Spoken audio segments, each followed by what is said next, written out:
The following stream contains mature content and subject matter. Viewer discretion is advised.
Hi, I'm Jeannie Ryan Ash, Chicago Hidden City. I'm from Camp Which a Motherfucker Would, because we all wish we were from a motherfucker, because you have to hit one with another. But I'm going to let Intera take us in. That didn't make any sense, but I'm Intera, and tonight I'm playing Spotter the Nosferatu. Hey everybody, I am Mama McStabber, and I am playing Dr. Taylor Hammond of Clan Brewha. Hello everyone, I'm John Levi R, and I am playing Dr. Magnus Sanchez of Clan Gangrel. Hey everyone, I'm Kyra Glaciate, and tonight I'll be playing Bastion of the Clan Toreador. And hi, I'm Maddox. I'll be playing Dr. Theodore Smith of Clan Tremere. Mercury's in the microwave and my chakras are unchecked. Unfortunately, that's what my wording is. Sorry. Hi. We're actually going to finish up a scene from last week. And if you all don't remember, I'm going to gently remind them. As Spotter and Naomi were heading out and saying their goodbyes, 8-Ball came up to ask Spotter where he had been in that evening. And she said to him she had spotted his old face, as in his human face, in Elysium. And so Spotter, 8-Ball, and Naomi tried to rush in to see if they could find the man. So I would assume we're probably on the way over, and I'm guessing 8-Ball parked out front. Yeah. Probably crooked on the curb. You're lucky if she made the curb. It's more of like up onto the sidewalk, kind of cattywampus, and if she has to blast out again, there you are. It's convenient Nosferatu parking. So on the way over, he's going to text the coterie. He knows they're out and about.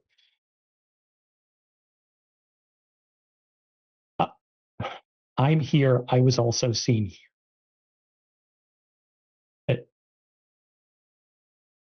That's it. I'm not going to say someone was wearing his face,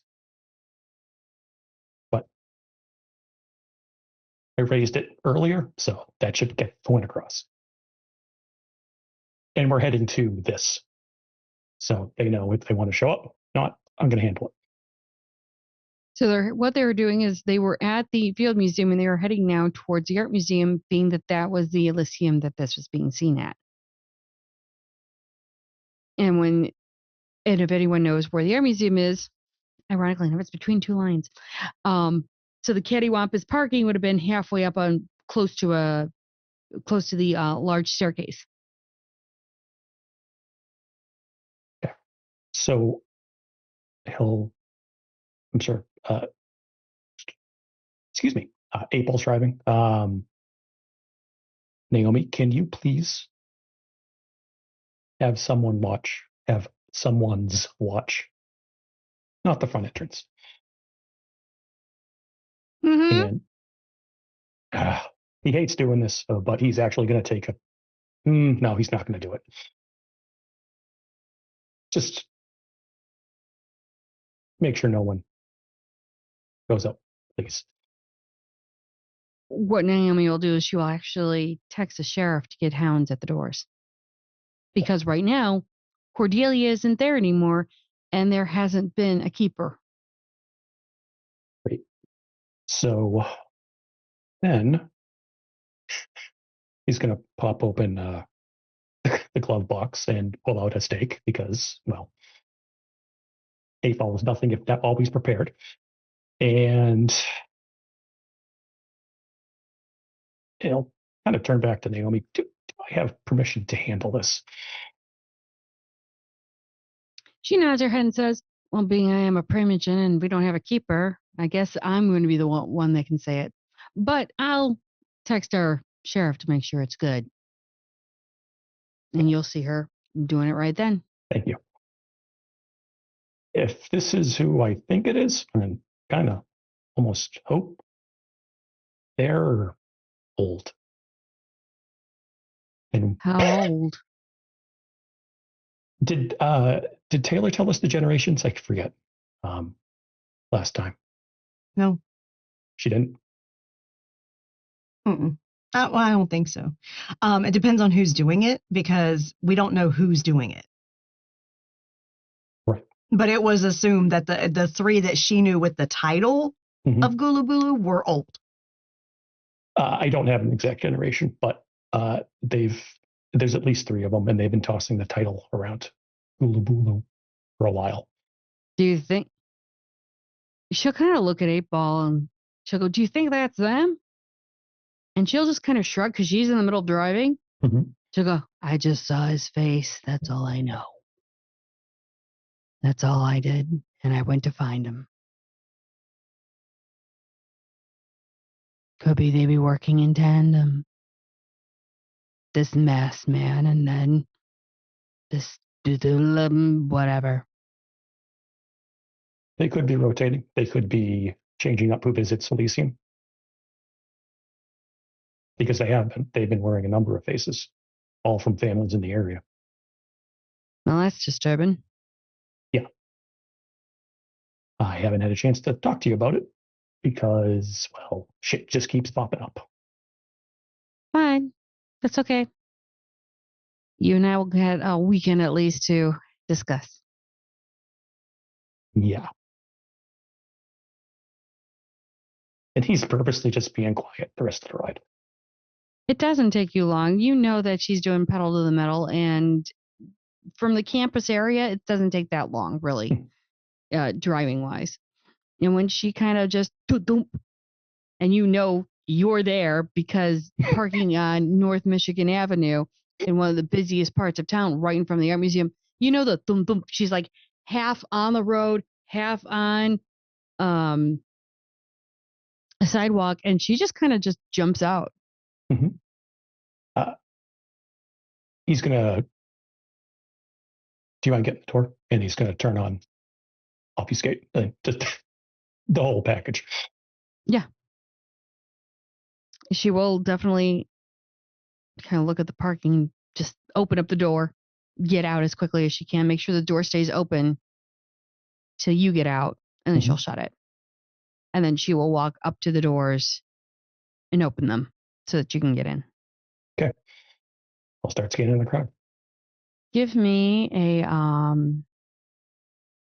wits and perception. Or I'm sorry, wits and alertness.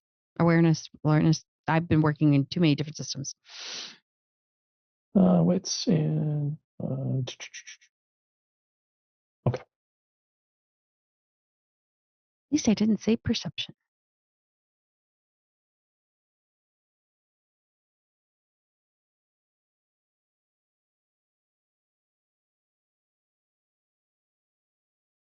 It's a crit 9. Well, when you walk in through the vestibule, and then from there, no, Shanky. As you are walking in through that vestibule and you're seeing the sea of people, you do actually see what looks like a mask. And how long has it been since you've seen your own face? And I'm talking before you turned. 19 1923. It's been a while. 1922, you say? So, 1920. So it's been 90 years. Can you describe what you used to look like 90 Sure. years ago? He was always growing up, in the streets, and then he filled out a bit when he got to the army. So after that, he's still a skinny guy, tall, like 5'11", 6 foot. He had a buzz cut. He just kept it because it was easy. A narrow face, kind of similar to his current goblin features, but not as gaunt. High cheekbones, hazel eyes, a little not pale. He wasn't ever really pale. He had a good skin tone from being out in the sun all the time. But yeah, no, he's looked like what you might expect your general average French Canadian kid or guy.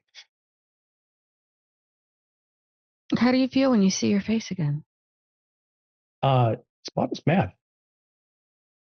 Like he knew this could happen, but he's actually seeing it. He's a little furious at this. And I would imagine his beast is probably rattling at the cage at the moment. Would you like to do a willpower check? I think I need to. Okay.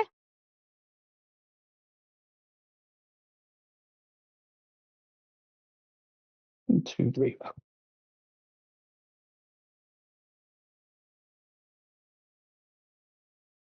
Four successes.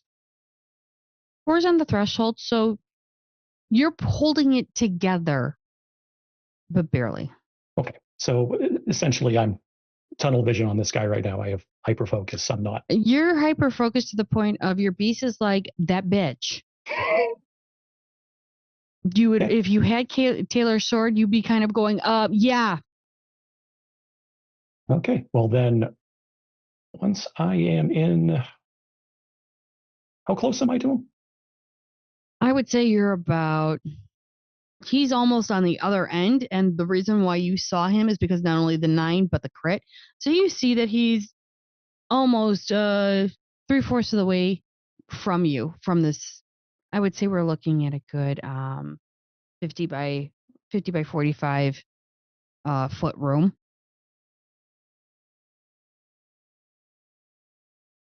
So is he chatting with people? He or she? It could be a she. Right now, they're chatting it up with some people, but they're keeping it cool, kind of relaxed. We're watching around to see who else is around. Okay, so I'm going to kind of keep to the side, and I'm going to get close enough to use unseen strike. Okay. Do me a favor. Is that a roll? You're going to have to remind me real fast. It's hold on, let me pull it back up. I have to pull it up too. Unseen strike, dex plus celerity, and they get wits plus awareness. I'm assuming if they see me coming, but I don't know. Maybe it's always. No, I got to roll them, but I mean, might as well. Why not? So let's see, dex is that 3, 4, 5. Geez, I got a lot of dice.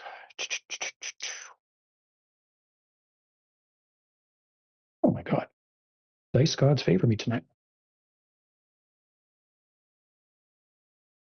It's a 6 crit.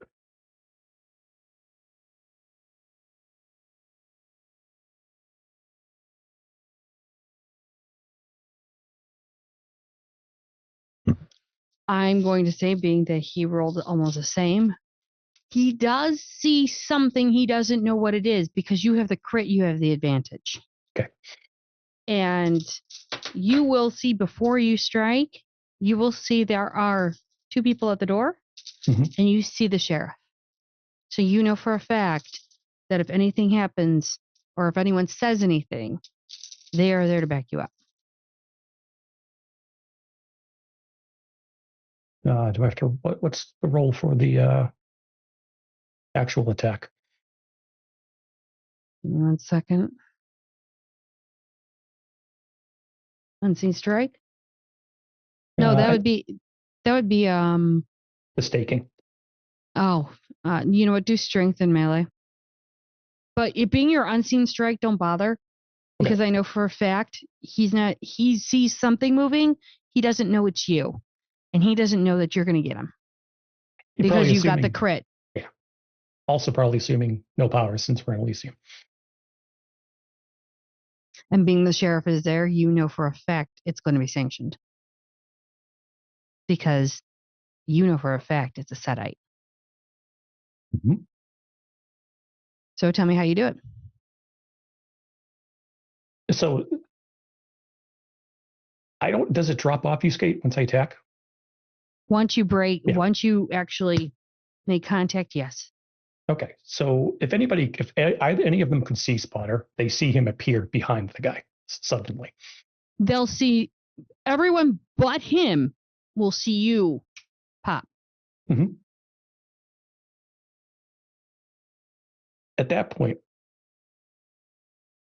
if they're watching Spotter just appear, the two guys in front of him probably just see an angry Nosferatu behind his back, and then a stake appear through his chest. Because I'm potencing that mother. Yeah, I would hope so. As you stake him, do you say anything to anyone? Oh, yeah. Says, that base belongs to somebody, asshole. And you see the crowd of people that were around there all back off. They're all surprised. They're like, what the fuck? And you hear a couple people start to say, you can see people pointing to the sheriff. Mm-hmm. And then I just drop Cloak the Gathering with him over my shoulder. And she will just simply say, go about your businesses and your conversations. This is official business and you will not question it. You also see the other two at the door, making sure nobody turns around to get you. Even though you did do cloak, mm-hmm. Some people are now, we're all a bunch of nosy bitches. You know half the people have auspex. Mm-hmm. So. And the moment that you get to the doors, I'm sure you will say something because Naomi's there waiting. Mm-hmm. And then when she'll open up the doors, mm-hmm. you guys can walk out. Mm-hmm. 8-Ball will get back into the car. And she'll just look at you, Spotter, and go, where are we taking him? Did any of the coterie respond? I think Taylor would and would have said, we've got a witch on ice at Anita's. Magnus would have responded just saying, let me know if you need me. Should I bring this one down? He's on ice too. And she'll say, planning on Theo coming by tomorrow to interrogate the witch. So if you want both of them done. And answer of Bastion is, I could probably take a look on them if you would like. Field trip to Anita's tomorrow. Perfect. Trip to Anita's tomorrow. Mm-hmm. So, let's head down there. We can drop them off, and I'm sure Anita will take care of it. And so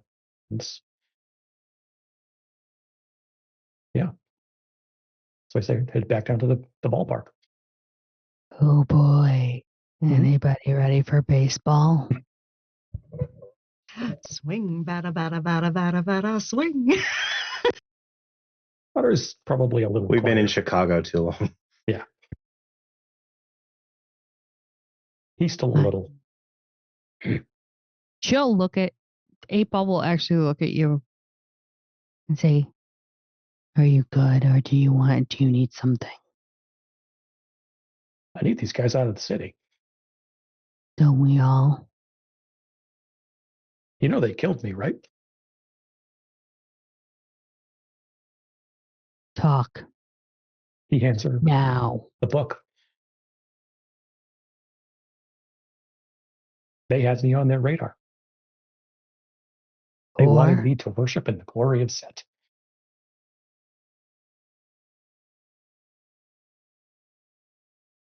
It's not what I heard. Well, who knows with them?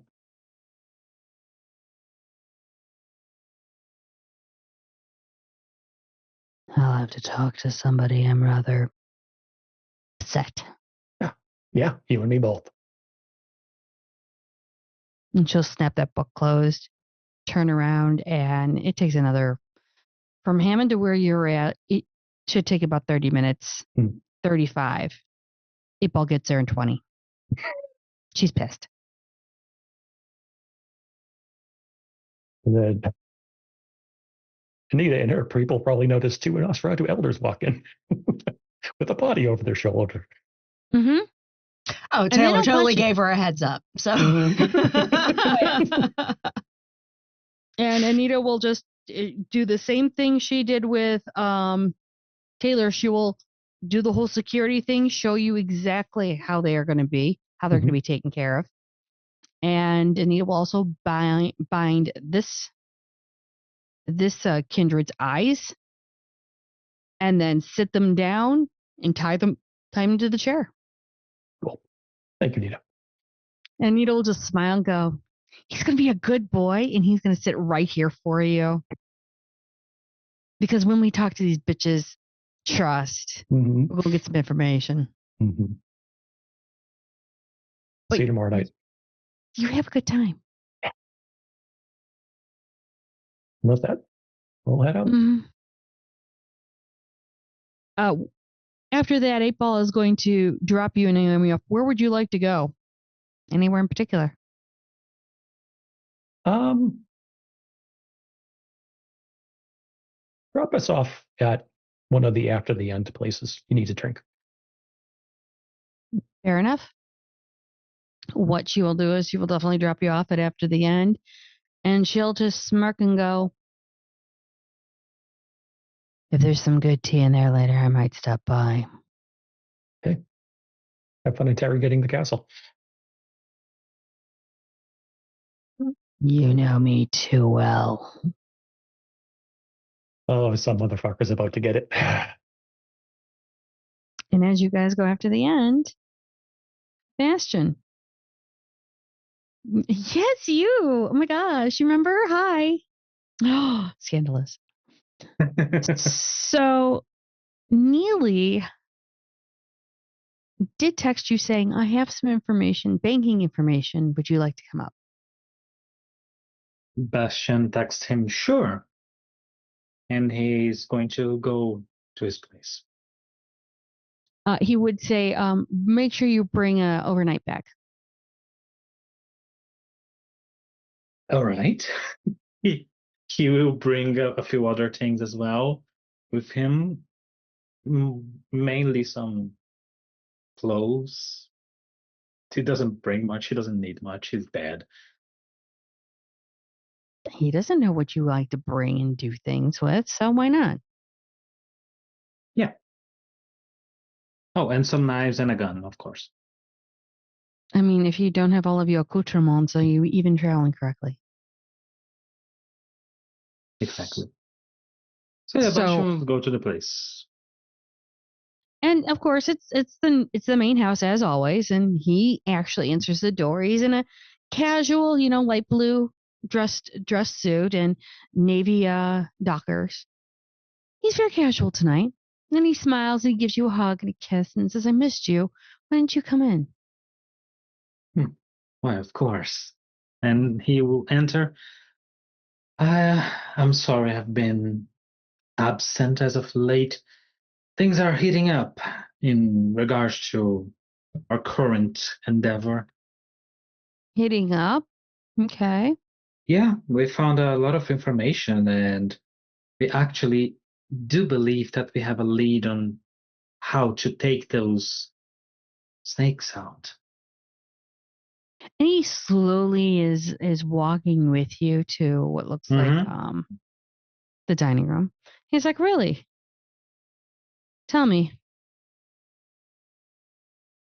Well, we did come up with a plan based on the fact that they apparently have been in the city for more than 300 years and have been influencing with some nice eugenics, a few families to grow and deepen their roots in the city and be more and more entrenched in the cult, they utilize a few churches for that. And, well, perhaps I should attend one of the masses and see what they talk about in there. But most people are just normal as far as we are concerned.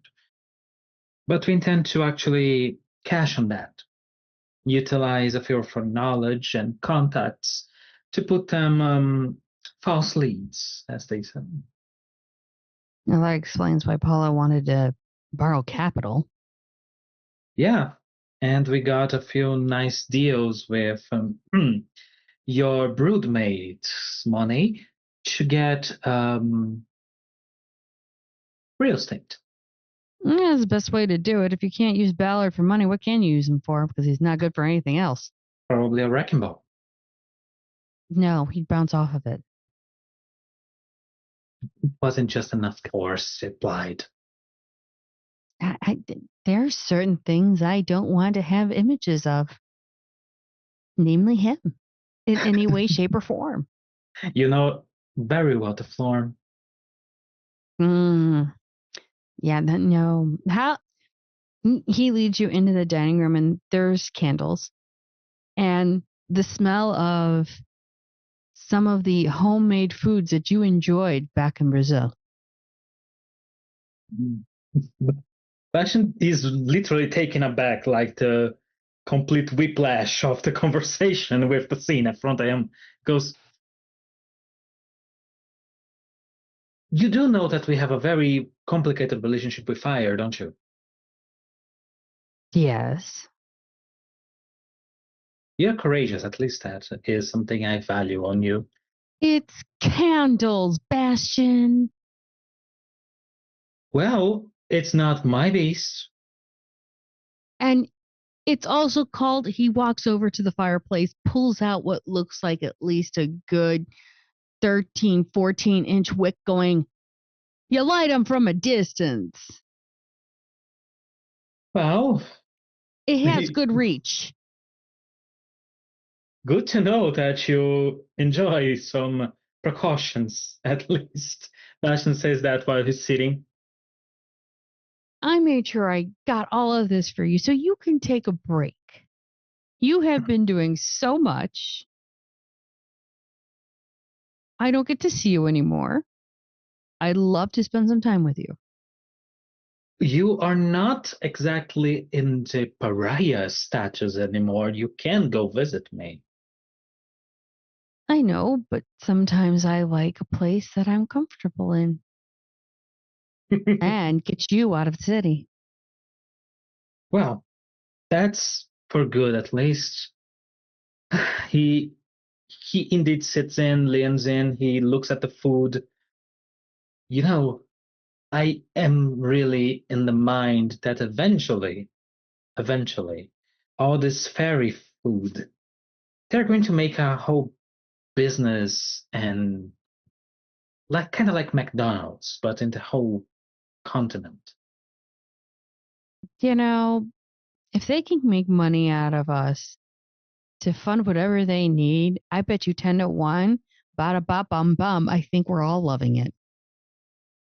You know that Ballard is giving them at least $1 billion per year. Oh, probably even more than $1 billion. The way that man eats. And he did that before. It got so big. He got bigger after he got embraced. If that was possible. Well, I know that the magic of our curse is indeed full of mysteries. But that one in particular, I don't want to explore. I never want to explore that. And there's a lot of landmass on that one. But if you ever want to know a lane mail. No, let's talk about a more interesting venture. So, you have been doing a lot of prep work, and congratulations on that. I'm actually a little impressed.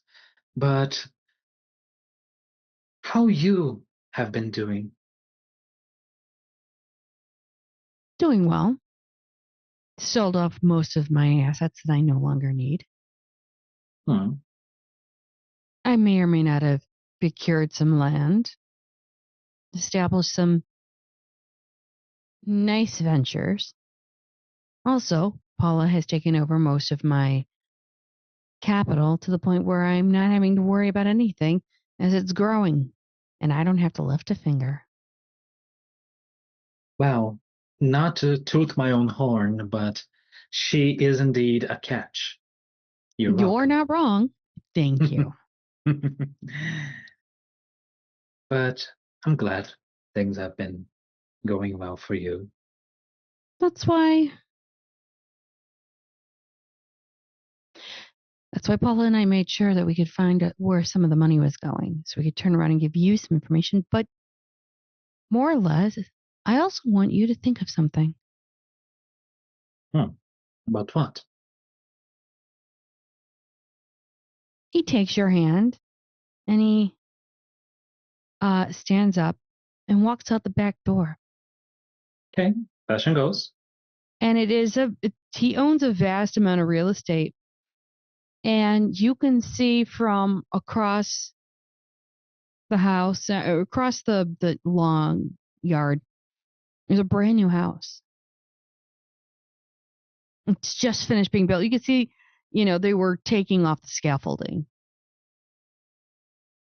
And he kind of says, "Want to take a walk with me over there?" Of course. Let's go. Bastion's expression's a little more confused at this moment, but it goes. He walks to the door and he just opens it up and walks in. He goes, "It's a very lovely home and freshly, built, newly designed. There's one place I really would love your thoughts on." Hmm. And he takes you up the stairs. It's a little bit in the back of the house, and he opens up the door. This room, one wall is full windows with a sliding part is windows as well, kind of like part of the roof is a window. So it's giving you like a full open area. What this room could have been is almost like a grand ballroom. But as you are walking in, you can see that this room is slated more for an art studio. And as you smell, tell me something. What's the wood that you normally build in Brazil with? I'd say that Bastion would probably utilize more common woods here in Brazil, probably araucaria, which is a very Brazilian type of wood. I don't know the name in English. I'm sorry. No, you're fine. But what does it smell like? Oh, it's very earthy, and it has a slight tinge, kind of like orange, kind of like citrusy, but it's very slight. It's more earthy.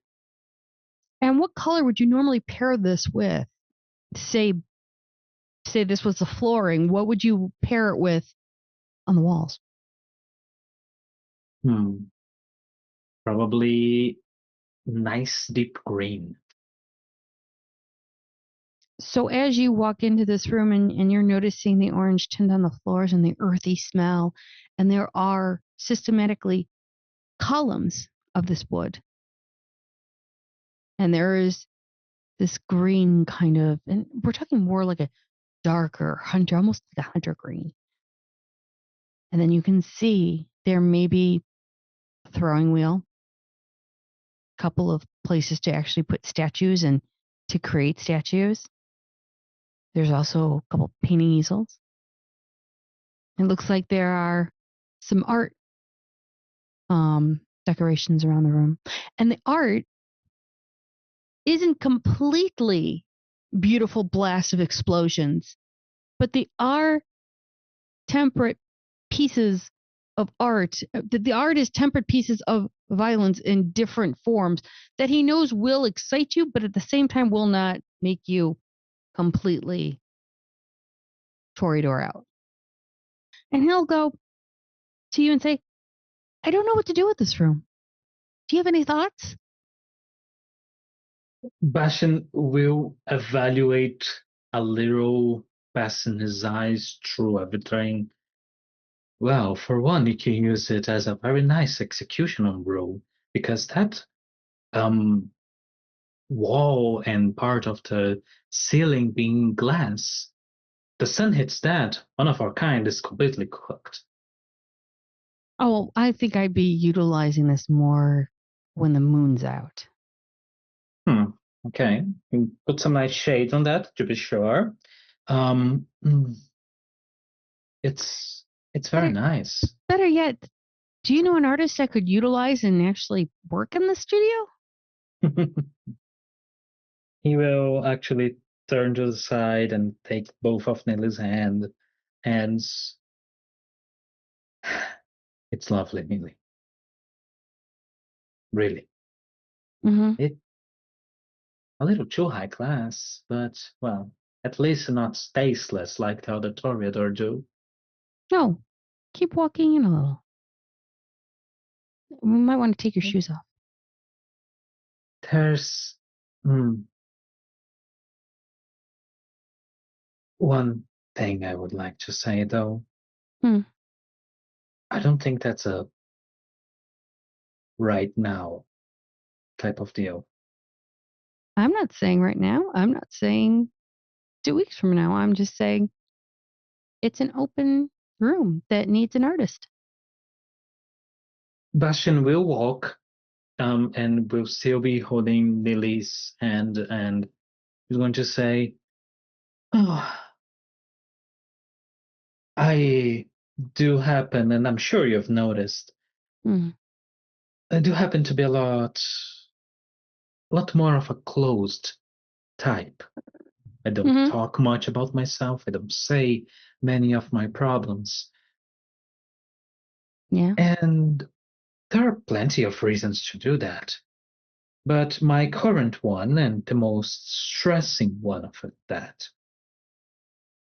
You look, Neely. I do happen to have a particular fan, as they say. It's the obsessive type. I know. And she happens to be working with very dangerous people in a particular airport. Oh, you want to save me from your stalker? Yes. Can I counterpoint that one? You can try. Oh, I can try. How about we do it together? How so? Well, she knows where you were, not where you are. And I have more houses like this. Who's to say we can't just roam around for a bit?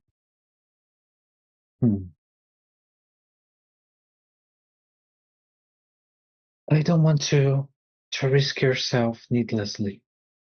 Oh my God, Bastion, I ran with Sabat. Are you fucking kidding me? Do you want more of that? With the right person? Yes. I had no idea that you had such a masochistic streak on yourself. Well, then I was sadistic, but shh. And people have the gall to say that only the Tremere are freaks. Look, I never kink shame. I might kink question, but at the same time, I just think of it as why not? When you can find, look at it this way, Bastion. You can't go on this alone. And I'm not going to let you go alone. And I seriously doubt the other 4 bastards that have hitched their carts with you are not going to let you do it alone. I'm not going at this alone. They have been helping me, of course. I've been tasking a few other friends in the city to help me as well, namely the gargoyles of the city. I just don't want to bring yet another problem to your door.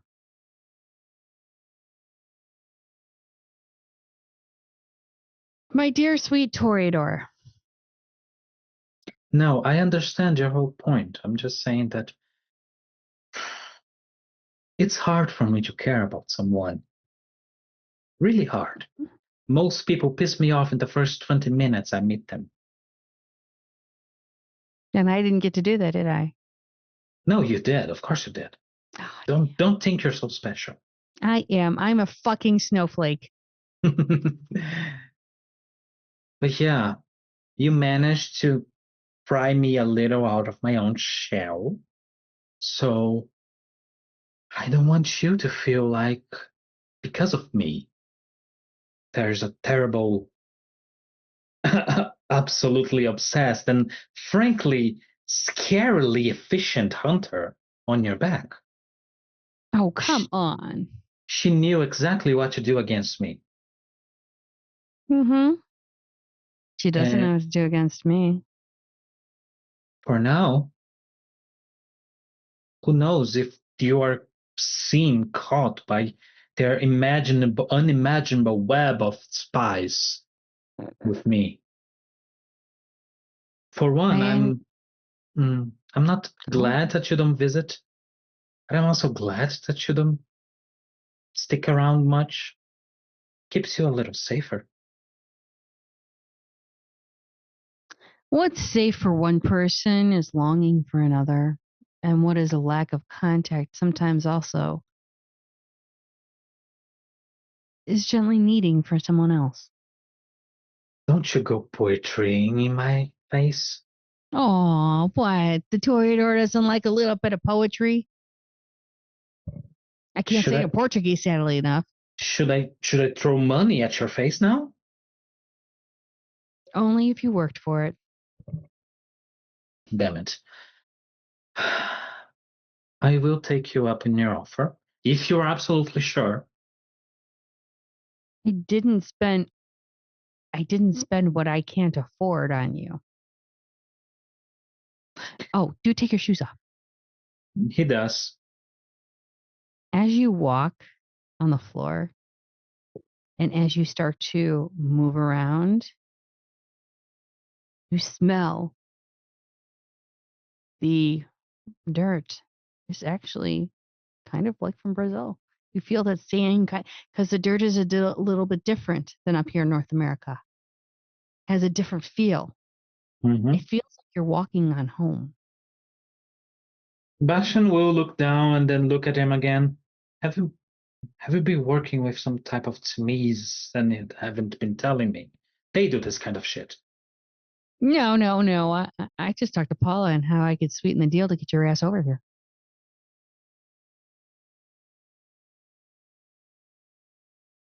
You have been trying way too much to impress me. I don't like that. I'm not impressing you. I am showing you I can bring home. Bashan goes to him, kind of hugs him. You're stupid completely, without any regard to yourself. And you've been involving yourself with one of the most dangerous kindred in the city. And I'm not being like self-aggrandizing here. I've killed more people than most of the city has ever counted in Elysia. You dumbass motherfucker. I used to be Sabat. You don't know what I've done. That's fine. But at the same point, I know how dangerous you are. And at the same time, Bashan I still don't care. Bashan shuts him up with a kiss. Okay. And after they finish, he goes, "You are insufferable. Absolutely so are you. Yes, I know. Okay. I will. Hi, pot. I'm kettle. Yes, I'm black. I will take you up on this offer. We can have a few nights in which we go into different places. But you have to go to my place as well. Sure, just tell me the shimmying way I've got to walk in before I have to do a limbo to try and not freak out and go a little cross-eyed. How did you even know about that? Is there any point of having any secret in the city? Paula, duh. Yes, everyone in the city is a fucking blabbermouth. That was supposed to be secret. It was supposed to be. If you turn around and get your stalker, I'm sure she's going to wig the fuck out because she won't know.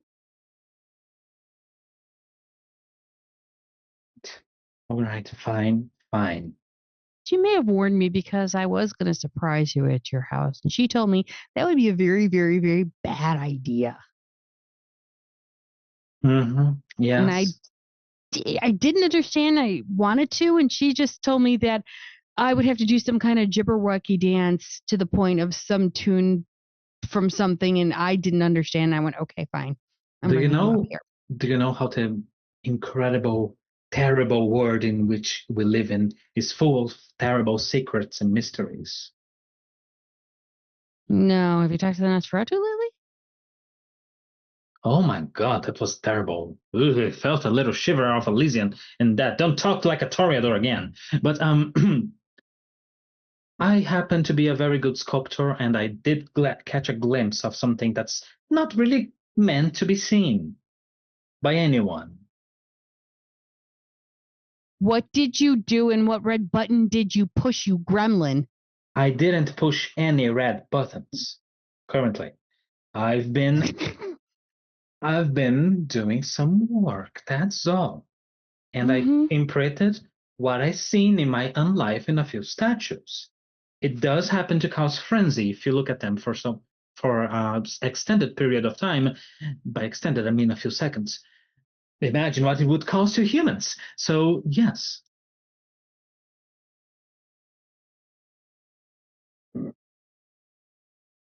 I'm left without words at this moment. I warned you. You are involving yourself with someone that's a little crazy in some regards. If you weren't crazy, I wouldn't love you. You did not just say that. I'm going to forget that you said that. Do you have to make you forget? You. And Bastion's gonna kiss him again. You are an asshole. He then just says, fine, swoops you up, and he just takes you into the bed. He takes you to the bedroom. Where we're going to fade to black on that one because things just happen. And we're happy with that. While things are just happening, we're actually going to go over to Dr. Theo. Where do we find you? Probably just pulling up to wherever he would have requested we meet. I'm guessing it's somewhere private. Hesha is down south in the southern suburbs. And it's about not even 5 minutes from the Chicago border. It's a lovely, like ranch style house. He does meet you at the door. He greets you and he lets you in. You will see the living room having multiple books open up. It flows into the dining room. And you can see that he has been doing a lot of research.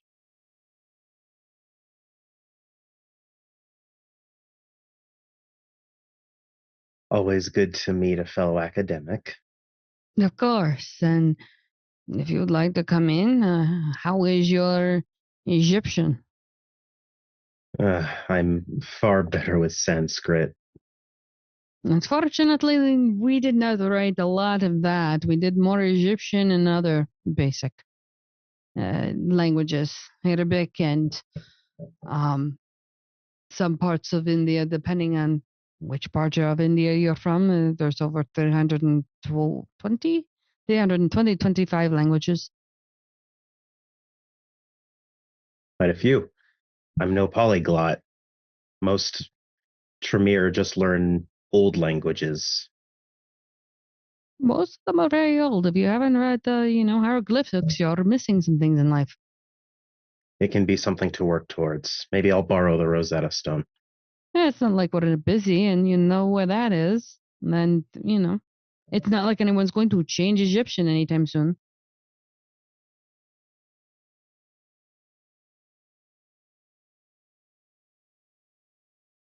I feel I must admit something to you up front. Go ahead. I came here with a preconceived notion. As many do. It's difficult for me to separate plan from cults. Fair and valid. So far, you are everything I wasn't expecting. Why did you think I was going to be a fanatic dressed up as a snake? No. More just... Here, for a fully American term, a bit on guard for snake oil. So you didn't expect the two-piece suit with neatly hair and I'm not giving you the snake eye and trying to make you my slave. Or trying to convince me of a deal that would change my life. I'm rather surprised that you're so forthright. Well, when I talked to Dr. Hammond and she treated me fair with respect, I treat her with fair and respect. She said that you are like her, so therefore you get treated fairly and respectably. Why would I treat anyone else different unless I knew you were going to come in and try to charm me to the point of giving you all of my secrets?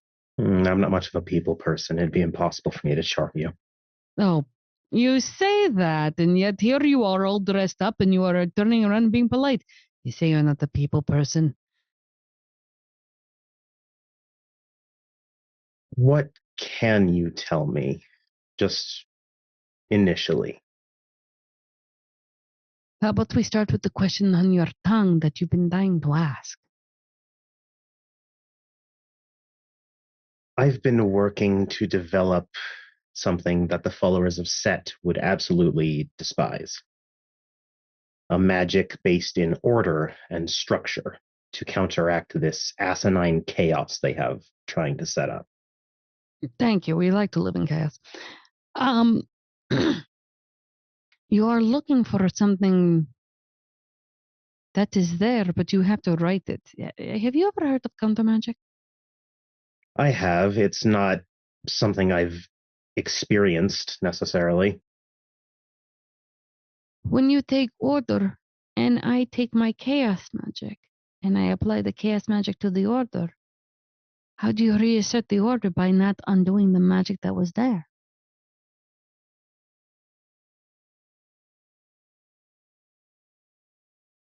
There's actually like the epiphany spark in Theo's eyes at that. I've been going about it all wrong. Don't counter chaos with order, counter it with chaos. And weave the magic that is written. How in the hell did I not think of that? Because you thought of this more as a doctor, as a patient, instead of thinking it as a scholar? When I learned my medical practice, I was quite proud of myself. I'm not saying you Seems shouldn't. it's given me bad habits. Well, I mean, you're what? Well over 200? Approaching. We create bad habits. We then proceed to perpetuate the bad habit. And then when the bad habit bites us in the ass, we say, oh no, it was a snake. When it was really our own ego.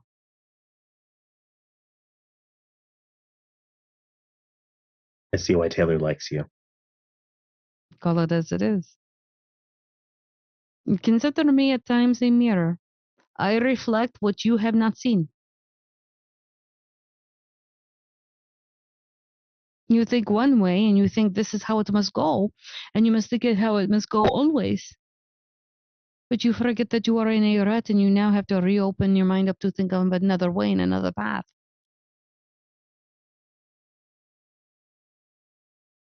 Then as a follow-up, Mm-hmm. do you happen to have any examples of Setite chaos rituals?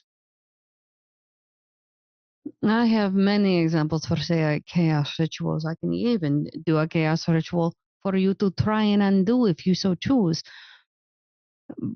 But what I can show you is completely different from what you have to unweave here. I believe that there is a way of you are stuck in a understanding of how magic is that you have not turned around to open up and experience other magic. I always figured it was just incompatible. Why? Why would it work for me and not for you? Same thing, same ritual, same idea. The only difference is I believe in it. But do you? Much like politics. Depending on your philosophy and understanding, how do you apply certain things to do certain stuff? How do you get a proposal through? You have to read the other person in the room. When you came in to see me, you would already had some idea of who I was.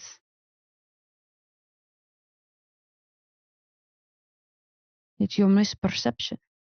It is your already established thought of what you think it is.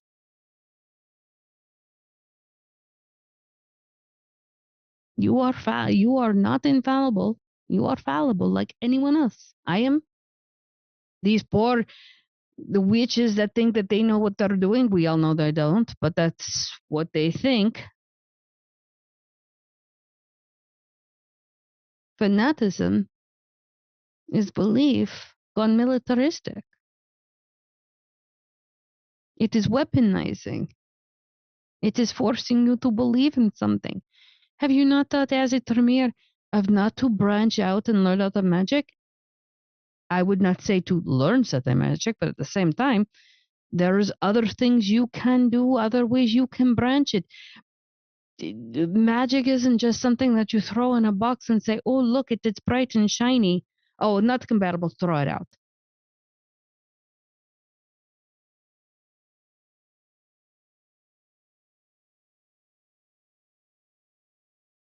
AST. Yeah. Theo kind of got distracted by Hesha seeming to know just a little bit more about his personal endeavors than he expected. Oh, I'm not trying to be. He's trying to be more genuine, so I apologize if it sounds like I'm hitting a nail on the head. No. I was just gonna say Theo would still clock it that way. That's so valid. Could there potentially be a wit's insight or something to that equivalent? If you would so choose to have one, absolutely. Mainly on the, just sussing out, was he targeting that specific metaphor, or was it just the greatest coincidence of all fucking time? Which metaphor? Because Junie just said 30 seconds ago and I've forgotten. Think of politics. When you put together a proposal, feels like, do you know that I met with Victoria Ash?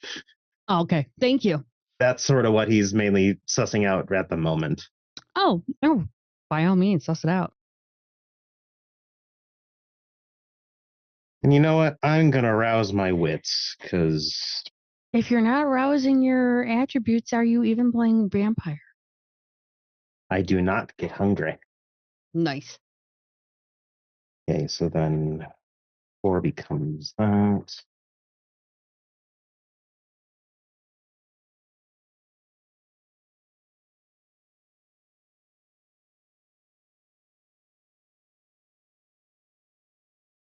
Two successes. Damn the ones.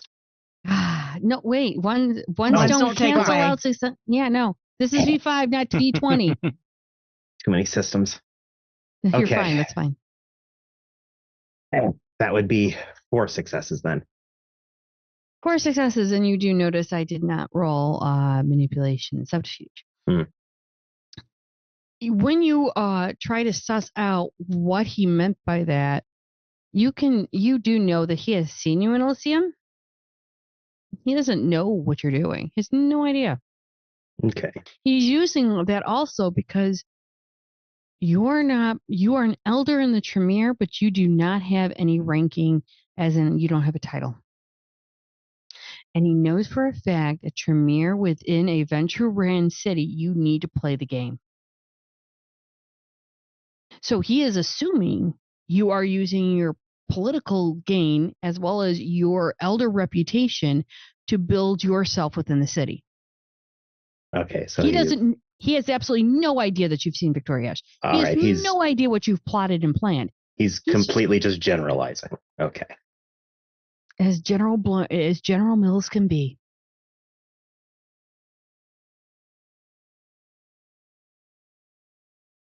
I suppose my initial assumption, Hesha, was that due to a skepticism, I wouldn't be able to even comprehend it.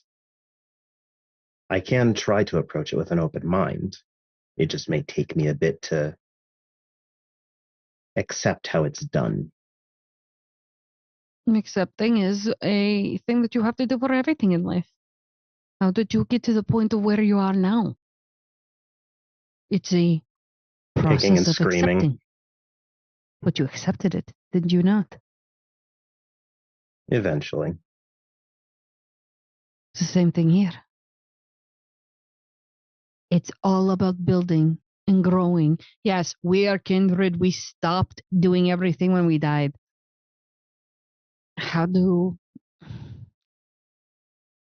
we not stop to sit and just die and not move? How do we stop from collecting dust on our shoulders? We move. We grow. We continue to evolve. I bet you any money if Dr. Taylor came down here to talk about anything about history, she could tell you 1,000,000,001 things. Why? Because does she stop moving? Does anyone else in your coterie? I do not know who you're in the coterie with. I just know of this lady. But do they stop moving? Do they stop growing? Do they stop evolving? I am not the kindred I was when I was transformed. This took centuries to get to. The place in my clan where I'm at now, centuries to get there. Grow, change, move, learn, adapt. You are more like, forgive the Americanism, you are more like stick in the mud, not moving. Or the stick gets thrown halfway across the mud pit to the next one. Yes, But I see you your still have point. to move. An object in motion will stay in motion. And I give you Newton's fourth law. Energy never dies, it gets transformed. So what you see is moving, but you are only seeing it in this point. You don't look at the progress from there, and you don't know what they're planning here. Therefore, you are not gauging the progress. You are not gauging your magic, and you're not gauging how other magic can help you and change you and move you and make you grow.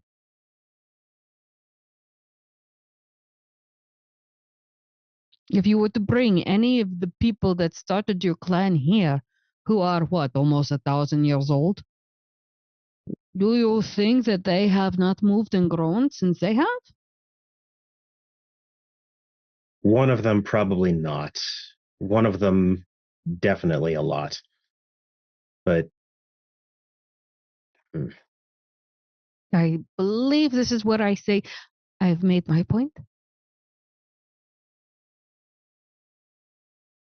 I'm not here to call you out, please, at all, Dr. Smith. And I'm not here to sell any snake oil because clearly I did not prepare anything for you.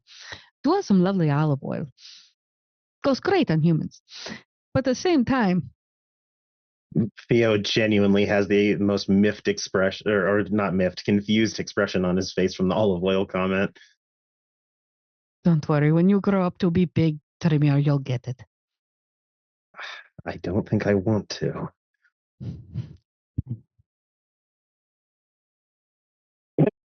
Fucking Zoom chat, god damn it. I won't say who said it, but someone typed in our Zoom like bruschetta. God damn it. Crunchy on the inside, soft on the outside. It's fine. Fucking ridiculous. I game with children. Yeah. Growing old is mandatory. Growing up is completely voluntary. Well, if nothing else, then can we get started? I ask you this, though. Will you look at this with an open mind? I can't promise perfection out the gates, but I'll Oh at my least gosh. try. Now you're thinking like a Tremere. I will walk you through how to think like Theodore, not the Tremere. Theo doesn't have anything else to say at this point. So now he's just staring and waiting for Hesha to start. He'll take you to the dining room, and you'll start doing that. And as you are starting to go over books and talking about very ancient magics, we're actually going to go to Magnus. Magnus, where are we? We are actually in Magnus's Haven, which is in a hidden basement in one of his clinics. Okay, and what is this scene for me to what describe to the viewers what we are looking at, please? Magnus is sitting at the table in the main part of his haven. He has asked the Chimera that he has currently hired to guard the haven to come and talk with him. And she enters, and she has a human form. She's got blonde hair and is wearing a nurse's outfit, but it's just a little wrong. It's not quite a standard nurse's outfit. Her makeup is a little too bright, and anyone who looks too closely will notice that her eyes are just a little too gem-like to be actually human eyes. Chill, Smongo. What's up, boss? Magnus reaches over to a bowl on the table, picks up a lollipop, and tosses it to her. Grab it, rip it open.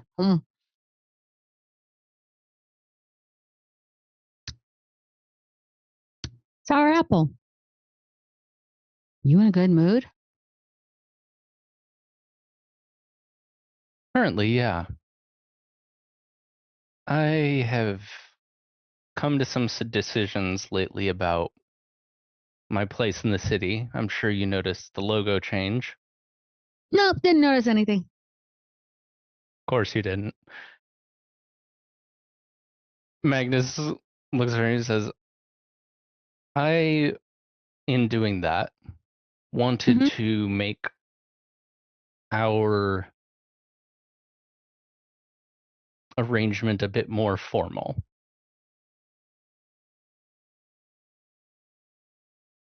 Okay. How formal? I mean, I like how I'm dressed. I'm not going into a gown. No, how you're dressed is fine. I want you to actually become one of my retainers.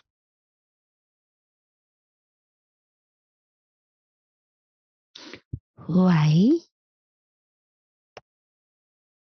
Because I think there's a lot more you could do besides just hanging around the haven and occasionally helping with one of the patients. But you want me to go out there?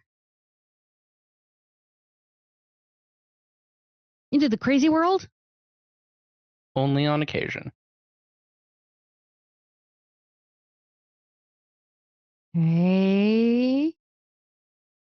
What's in it for me besides more sugar? I was about to say unlimited lollipops, but Okay. also I would provide additional glamour if you need it for any time you do have to go out into the world and do things. Can I do anything or am I restricted? You cannot do anything that would bring problems back to me or mine. Okay, so nothing crazy, just gentle kind of fun stuff. If you want, go for it. Cool. I haven't been out there in forever. Has it changed much? When was the last time you were out? No, I don't remember. I think it was the first time when you. No, when did you buy this place?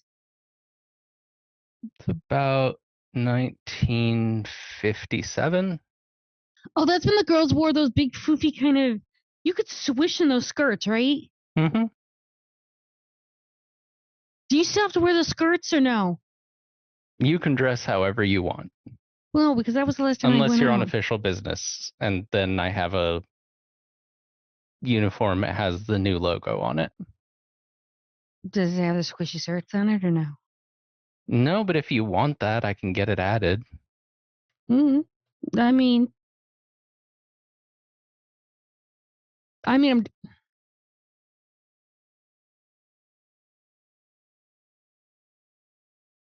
sure. Okay. I'll make a note to ask Bells to add a swishy 50s era skirt to it. I haven't been out since forever, so I mean, if that's what they're still wearing, cool. If not, then I'd like something a little more modern. It can do both. Okay. Why do you want me to be a retainer?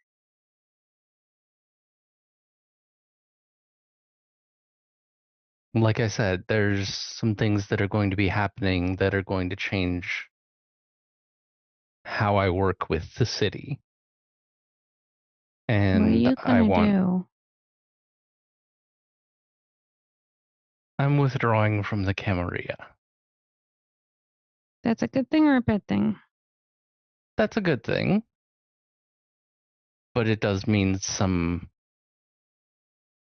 more negotiation might be needed to keep the peace at each of the clinics.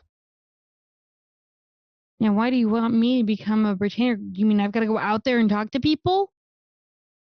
Only on occasion. Mostly I would be doing the talking, and I would want you to be more directly managing the clinics. Oh, I can do that. Wait, you don't mind my bookkeeping, do you? I haven't had a problem with it so far. Okay, good.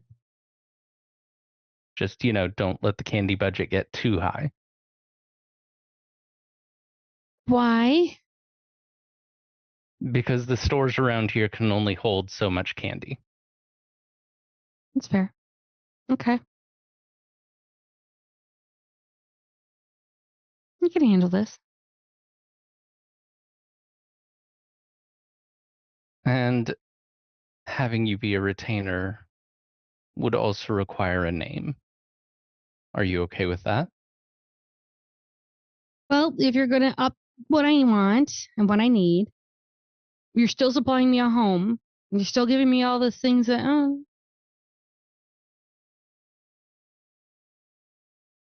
Okay. Can I pick it or do you have to pick it? I have an idea, but how about this? Hmm. The last name should be the one I pick, but if you have a first name you would prefer, go ahead and pick that. What's the last name I have to have? De los Salvajes. I can't say that with a straight face. It means the wild ones. Okay, I like that one. Can you call me Doris? Sure. I like that name. I heard that one name before. I enjoyed it. Okay. You are going to totally have to teach me how to say the last name now. That won't be a problem. You say that now. And Magnus walks over next to the wrath that is in the middle of the room. Or not the middle, but against the wall. And looks back at her and he says, "So do you know how to make a formal oath, or do I need to talk you through it?"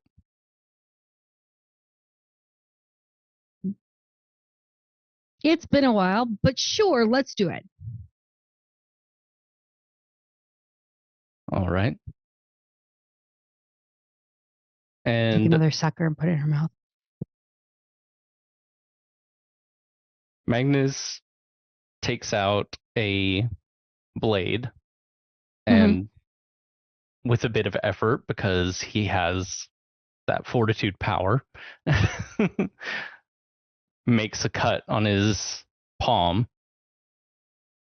and lets some vitae. You know what? One rouse check's worth of vitae fall on the ground in front of the wrath. And he says, "Today I make a vow of blood and steel and pledge with my life to be a worthy lord to Doris de las Salvajes. I pledge to ask of her no deed that invites dishonor. I shall provide for her needs, listen to her counsel, and ask of her no path that I will not walk as well, from now until the day I cast no shadow. Thus I swear by bright moon and blooded blade, and may the Dark Mother scatter my body and soul if I violate this oath."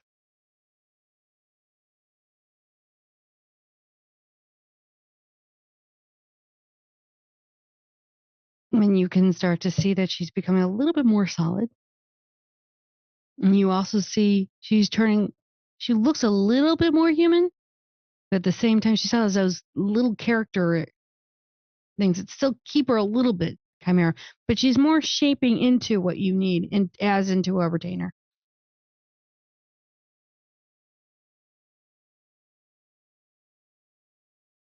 Right? He hands her the same blade. Okay, you're gonna have to walk me through it again. It's been a while. What am I doing? Same thing I did. Make a cut on your palm. She does it. Let the blood fall where mine did. She does, and as you see the blood fall, it's different again. Chimera, and she will let the blood fall and mix with yours. Repeat after me.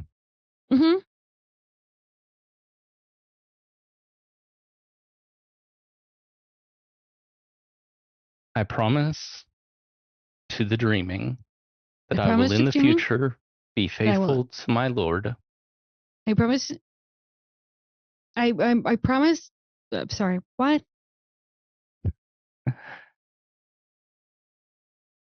You know what? How I just promise to make sure that I do everything I can for you and that we're in agreement and accordance. And may the dreaming witness this oath. And may the dreaming witness this oath. All right. You're good? Mm-hmm. I'm good. Do you need to heal that up? Do I need to get bandages? Magnus just holds up his hand. It's already healed.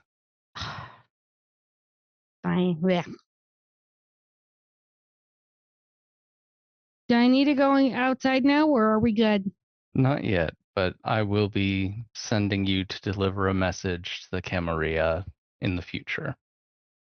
Crap. While that's going on, and you're making that oath, Dr. Taylor, where are we? She is under subterranean in her garden. And Dominique said that she needed to see you. She did on the way down deliver the Egyptian scrolls to Azima for translation. Who smiled very happily, saying, "Finally, I get to put my hands into work." Could use your expertise. Thanks. Dominique comes down. How does many of the garden address you?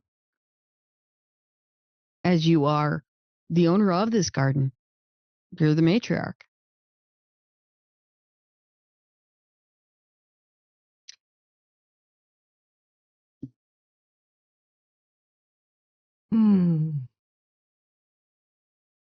They just call her lady. Do they curtsy or bow or give a They head nod? they nod in respect. Okay. She doesn't expect groveling. I don't think anyone would grovel. No, but that's what she want- sees as bowing and going, full out. She doesn't expect that. Okay. I would rather understand than assume. Nope, that's perfect. Because no, she's not a heavy-handed lord type person. She wants Unlike other. she's amongst equals here. Okay. Mhm. And Dominique will come down and give her a head nod and say, "Lady, I've been working with those that you instructed me to." Mhm. And she will pull out of what looks like a messenger bag, and she will hand you over what looks like files. And she's We thumbing have- through them. I've identified several in the garden that have the same last names that are in these ancestry books. I have wanted to ask you prior to, I have people watching them, so they are not in harm's way. Why? Are they attached to you? Who are human members? The people They're of our garden. that they're watching. Oh, yes, they are attached to me, as in they're of our garden, but they're kindred. I just said, please watch over them. Oh, there are people in our garden tied to these people that are being hunted. Correct. Okay. That's why And I wanted clarification, because if we are not doing this for ourselves, we don't need to do it for anyone else. No. These are our human members, our Mhm. immortal members. Okay. And I asked some of our kindred members to To please keep watch an over eye on them. All right. Correct. Perfect. Because I wanted your direction first before anything, but I wanted to make sure I had covered the bases prior to. The human members are to stay here. Do you want them to come down here? Yes, their needs will be cared to. Okay. They are to stay here. If they need rent paid, utilities paid, everything for their homes, that will be covered. I'll get all the information that I can. They are to stay here, Mhm. where it is secure. None of the snakes will take from our garden. I agree, and that's why the moment I found out about this, I came to you. She putting hands the process in folder place. back and says, "Good work. Thank you. But yes, work on gathering them all up and bringing them here." I did tell them that they may have to pack lightly for a couple of days, and they were already working on that. Perfect. I wasn't sure on what you wished to. I spec where them you here wished them before to go. dawn. Say less. I'll have that done. I'll have them here within about 3 to 4 hours. I trust that you will. Of course. This is most important. When I first saw their names, I knew for a fact, I told Miss Hank that I needed to go. Mhm. And I was very, very thorough in making sure I had all the names. Good. So Good. we're looking at about 10 to 15, which isn't, from what I've seen, which isn't a big number, and that's good. No. They're on our side at least. Mhm. So I'll have them come down here. Go ahead. No, that's okay. When there is a threat, we don't necessarily run and hide, but when it is our human members and the descendants of Cain are after them, we protect our sisters and our brothers. I agree. I find it most troubling that they had been listed, at least the families had been listed. Yes, these witches of Echidna, a faction of the Church of Set, they are targeting, because they've been in this city for quite a long time, doing breeding programs to distill ideal sacrifices for resurrecting Set. Because it has to be willing. Why does the Dark Ages try to ring in my ears for bullshit? Mhm. So that is why they are targeting these families. These families have been bred for this. And if they want our people, they will have to come to this garden and be sacrificed as fertilizer. I mean, I see nothing more that if you don't stand for what you believe in, then, I mean, did you really believe in it at all? And well, I don't think they'll be stupid enough to do that. I mean, what does a snake do when it's get hurt? Runs away.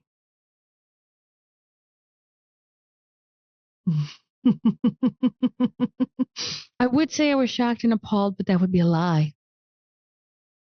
Hmm. I'm just sad that it has happened to our members. Yes, well, that will not be a threat for long for them. The people I am working with are actively pursuing, and I expect as well to get reports soon on one that I am actively pursuing because they dared to send someone to attack our garden. Those humans. Yes. Granted, it was a token effort, but it was still done, and the slight must be repaid. Agreed. I thought it was the roses. Oh, she absolutely did, but used one of the Setites to do it, so I'm going to destroy the tool. Forgive me, I didn't understand where the trail led. Mhm. Understood. That's so disappointing. She You would wants think to that they would- send little toys to antagonize me. I will break all of her toys. Remind me never to use bad tools.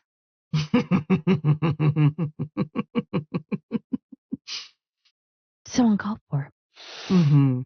But As you're Dominique, you talking- have done well. Mhm. Thank you. And thank you for offering your assistance to the others. No, you're very welcome. I'm happy to help, and I will start to get those people together, and we should have them starting here at least in about 2 to 3 hours. Perfect. Possibly 4. Perfect. Ask some of the others to start setting up bedding for them. Oh, okay. Oh, actually, we had worked on that before. Yes, because we weren't sure about. yes, and there are spaces where we can close off so they have some privacy as well. So, Would you like us to actually use some of the other rooms? And it was more of we were supposed to use them for prayer rooms. But yes, we kind of, absolutely. You don't mind us Absolutely. Prayer can be held in the main sanctuary. Everyone else can utilize the other rooms. Do you mind us if we turn around and use the meditation room too? Go for it. Okay. I just want to ask. I didn't want to act before you. I had No, it's spoken to you perfect. about it. It's perfect. Okay. Thank you. And she's going to go up the stairs, and a woman who is, I'd say about mid-40s, comes down. Her hair is kind of like a tousled, a strawberry blonde. She's got blue eyes, and she's dressed up. One would say wannabe hippie, but not really. That's authentic 60s clothing. But she's very much a relaxed kind of person. Who Kind is of this relaxing. person? She is actually one of the mages that you met several seasons ago. Is she part of this garden? She is not part of your garden. She is a part Okay, because of I the was mage's hoping the garden. one from this garden. Okay. She's coming to talk to you about it. Okay. And she will, again, give you a nod because she's seen how the others do it. And she'll go, "Hi, I apologize for busting in, and I..." Please introduce yourself. I know we've met before. Right. My name is Sylvia. Sylvia, pleasure. Now, Hi, what do you pleasure to bring meet to you. me? I bring to you not just information, but we will have to move quickly. We have found him, and your lady mage from your garden is about ready to hold on. She's ready to make a portal. I would like to make a portal for you. We have found him. She grabs the sword that she had by her side. Let's do it. And as she turns around to make up between her hands, what looks like a silver portal. She's actually going to put 2 fingers in her mouth and whistle, Mhm. and additional members of her garden, kindred ones, come with her. As she is making this portal, she turns around to push it up against the wall, and you will see what looks like a mirror. And that mirror, you see, it looks like an old it looks like it's an old building. It's more the basement of like an old church. You can see the old foundation. We're talking about late 1800s, early 1900s in style and design. And what you then see are two people standing opposed, as if somebody's about ready to do something to somebody else.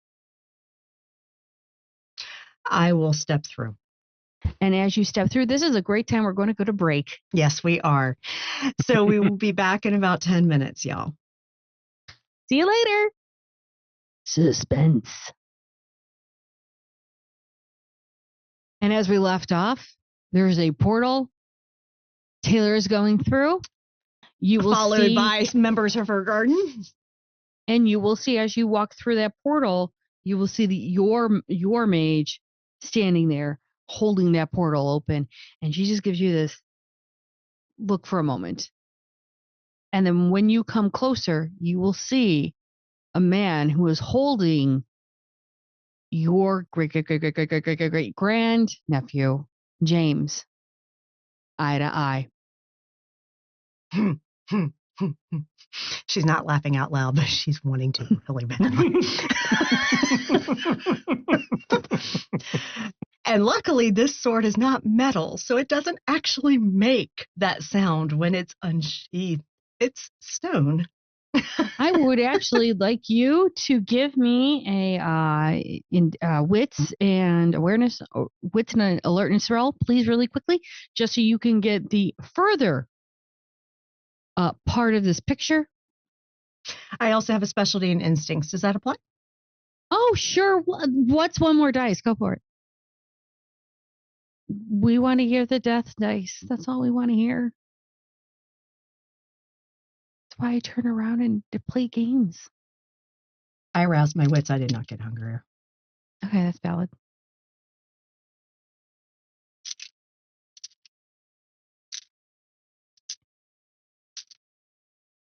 Y'all want to hear the death maraca? Who doesn't? That's why we all play with dice. Click like Mathy Rocks.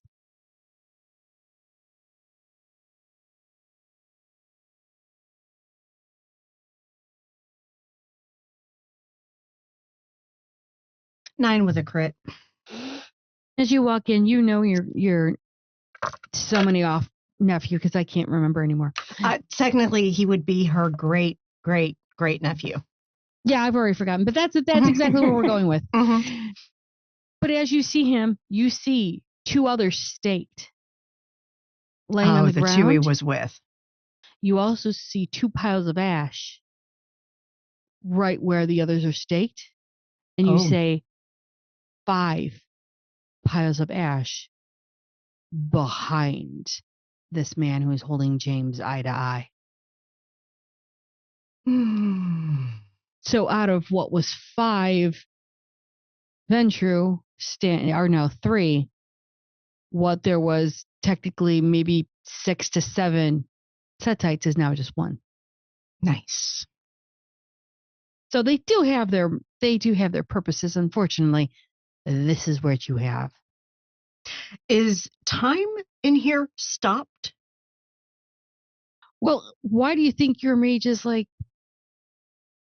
she did stop time? Perfect. Time is paused. And I'm just going to look at her and say, hold it. You see from one of her hands, she has her hand, right, I'm in a box. She has her hands like this. One is gold. One is the blue matching the portal. Okay. And so the gold one is slowly holding time. Got it. So what she's going to do is is going to hold back on everyone with a ready signal, like be ready. And she is going to use this pause time to take her sword out and literally go up to Pentwet and put it at their neck.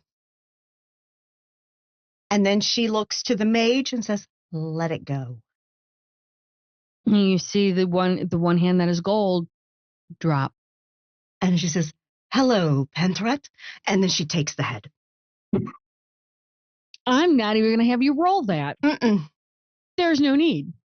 So as soon as the eyes and let James go, he's released. Correct. And he sees his Jim- great aunt holding a sword with a lopped off head falling off. And soon, all you see is ash. Mhm. And he will stagger backwards. Excuse me, I have to get my inner dickhead in. Ugh. It's And uncomfortable. she just takes the sword and dusts it off on her jeans and puts it back in the sheath. And he backs up and he looks back to his companions to check to see where they're at. He looks back to you. He doesn't say anything just yet. He just looks at you for a second. I know you didn't do that for me. But thank you. Of course I didn't do it for you. You're a disrespectful little shit. And then she turns and walks back through the portal and has her mage follow and close it. Okay. Valid. Oh, a Ventrue with a thumb up his ass as he sits there. What a shock.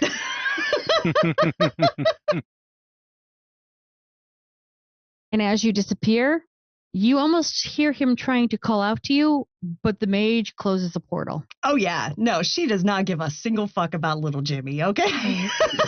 Valid. And as we have finished this night, we are actually going kind of almost to the next night. Where are we meeting all of you guys at? Because I'm assuming you all We're got going to the together. ballpark. We're meeting there because we're going to interrogate some fucking Setites. Mm-hmm. I mean, if we're not interrogating, what are we doing? And I'm assuming you all come in your own individual ways. Mhm. And Nito will have cleared out most of the ballpark because this is important. And Genghis is not even there, okay? He's not even. He's He'd still ruin it. No, he's still walking off the Feywind. And- Hey, he's lucky it wasn't something stronger. There's worse That alcohol. is true. That is true. Anita will be standing there. She's in her leather jacket, nice Yeah, band Taylor t-shirt got and there jeans. early. So, Yeah.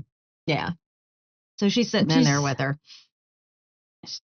She'll just shake her head and go, "It's been some fucking crazy nights, man." I literally lopped one of them's heads off last night. It was fantastic. About fucking time. You've been needing to kill somebody for a hot goddamn minute. I feel so much better. It's better than sex, and Genghis doesn't understand this. I needed a Seriously. cigarette after that. Girl. You made some nice Chianti. But yeah, I'm glad that you finally got one. Oh, I did send Genghis and the rest of the people down more towards Wheaton just to keep some eyes on.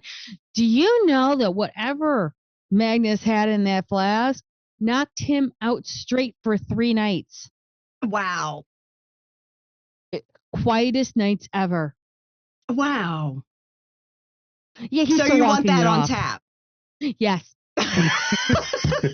At Oh, that there's point, the guys. at that point, Theo will definitely walk up and just say, "Oh, well, all that tells me is Genghis is a lightweight." Dude, I tried that We shit. basically almost all tried it. Okay. That almost knocked me off my ass with one drink, and I am not a lightweight. I'd like to point that one out, sir. Thank you. I had one drink and yeah, it was strong, but it didn't do nothing.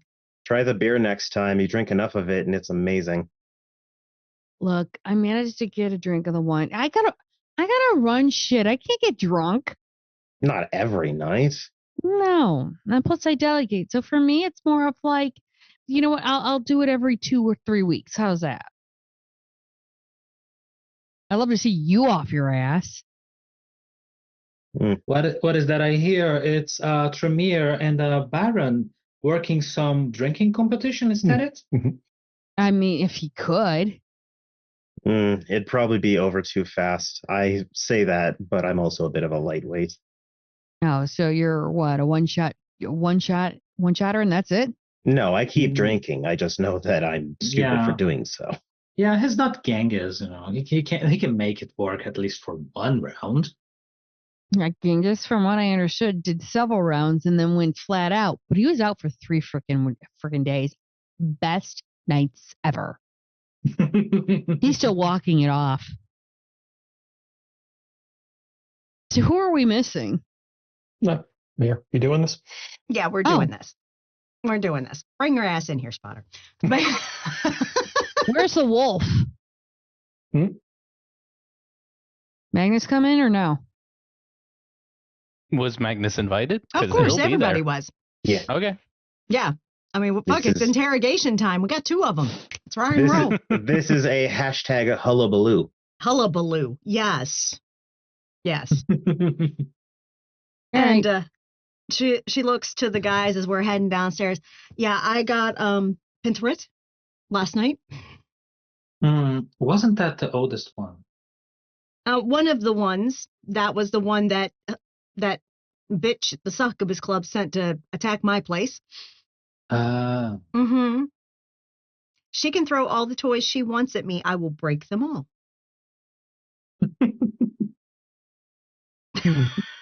Did it Sounds go good to me. well? Oh yes, not a scratch. But yeah, no,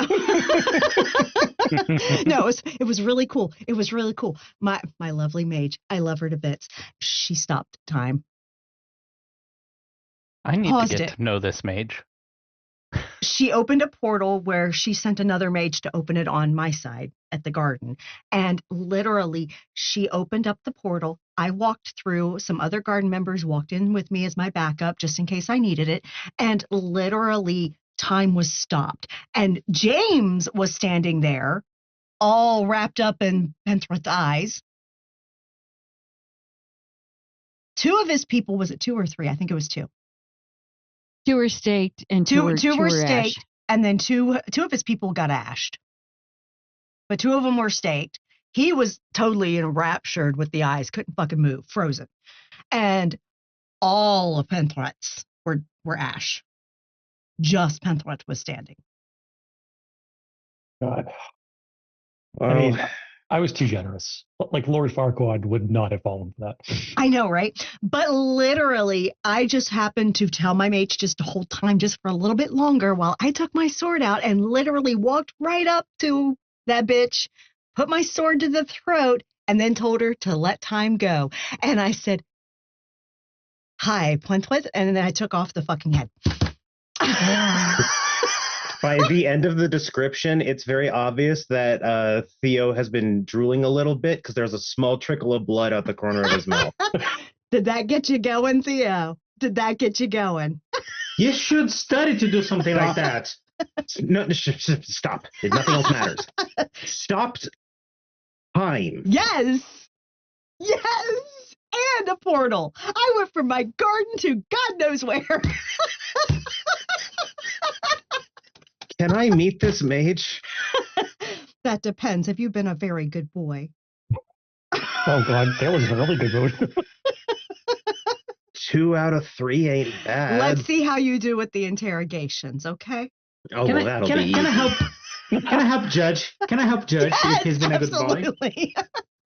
Sorry, I'm feeling myself now. I have been so pent up trying to find this fucker. For how long? Over a year. Yeah, I am so relieved now. Oh, I had that Killing meeting people is with... better than sex. Never had the other, so I wouldn't know.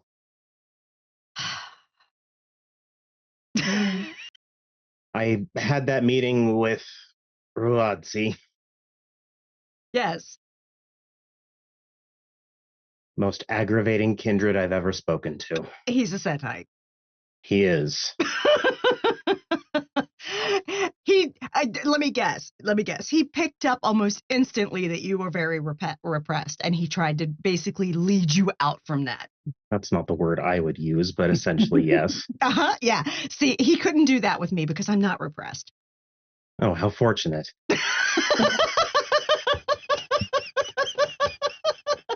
But no, Wow, I don't trust him at all. I just know he's useful.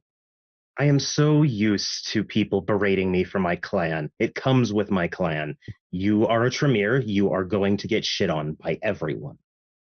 and you don't have the resilience to just shake it off like a Ventrue. You have to roll with it.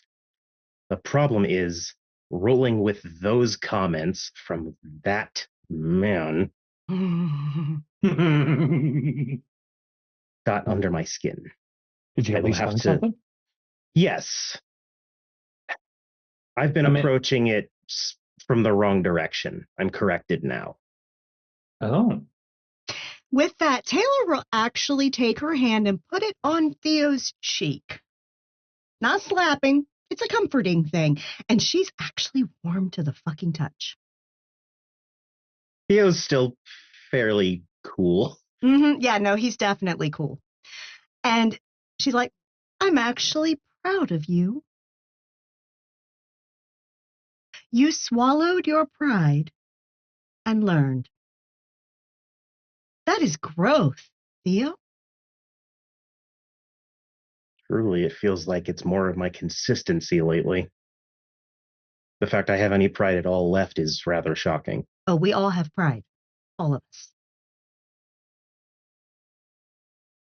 But the It's wisest of hardcore. us know how to set it aside to learn lessons we need to learn. I suppose through gritted teeth still counts. And she removes her hand. And we head the rest of the way to the cells. She will unlock the door, open the door, and then unlock the second door because you can see just how much security she has put up here for these two bitches. And then she'll walk over, unlock both cells, and open both cells. And you will see both of them are staked, tied to the chair, and have rags or whatever over their eyes so that they can't see. okay. But Bastion, as a measure of more security than anything else, he's gonna utilize Sensitivity Unseen just to check if they don't have a hidden snake in the pocket or something. Yeah, as you look, being that they're staked, they are not able to do any magic, but at the same time, they have no magic on them.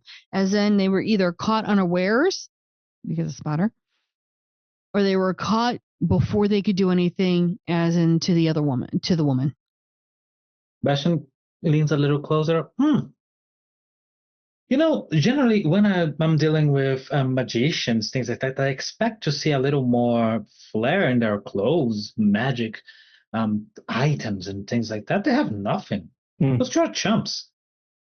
I believe this one's young. I mean, he wasn't expecting powers in Elysium, so. Not a single ward? Come on. Teos looks like a Christmas tree compared to them. He's still Only wearing, because I know to prep.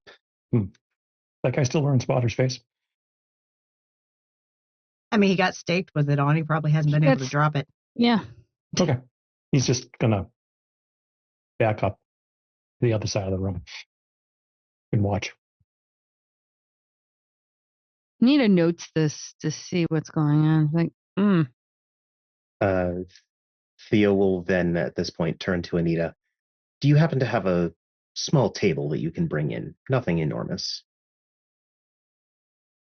yes, because I have all that available. What else do you need? That's it. I have That's everything it? else. A table, yes. I don't want to set it on the floor. Yeah, give me a second, and she'll walk out of the room to go get a table. And while she's doing that, Theo will then take out what seems to be a very fine ceremonial silver dagger and a silver bowl. He will then get blood from himself, just a little bit, not even like a full rouse. And then he will go over and he's pointing the dagger between the two. Which should we talk to first? I can only do one at a time. Doesn't matter to me, really. Let's go for the one there. And she points to the female, the witch. And he will then cut just probably at the arm to get some blood from her as well. He then swirls it together And when Anita has someone bring the table back, he will set it there and stand in front of her and place his fingertips into the bowl. Whenever you're ready, this will tell us if she's lying. Ooh, I actually have something that I can do as well. Perfect. But- And Taylor's going to go and put her hand on the stake Mm-hmm. and wait for the signal when everyone's ready. All right. So Bastion is actually going to look at the woman, and he's actually going to do something that he hasn't done. This way, at least, up until now, he's going to utilize telepathy. Perfect. And he could start that while she's still staked because she's still aware while she's staked. Yeah. She's just paralyzed. Yeah. Yes. Yeah. And So- then Taylor just looks around, checks with the other guys, and nods, we good? All right. She yanks the stake. The woman's still secured in the chair and her eyes are covered. So Correct. Okay. So I'm rousing my blood. Ooh, didn't get hungry. And I'm rousing my resolve for the roll. It's resolve plus all specs on my end. Mhm. And it's wits and subterfuge of mine. Yeah. I'm spending on willpower. I got a couple of ones. I don't want them here. Okay. Oh, modest 5. All right. It looks like you got a modest 5, she got a 9, but I'm going to turn around and say that you did get in a little, so you can actually tell the surface thoughts. You can't really project or go really deep into her, but you can get enough because Okay. you are an elder. All right. So Bastion, oof, this mine's a little prepared. Need me to Still hit her? in. Oh no, got in. Got in. It was just prickly inside. Mm. Well, we can go on then. And she looks to Theodore. Go ahead.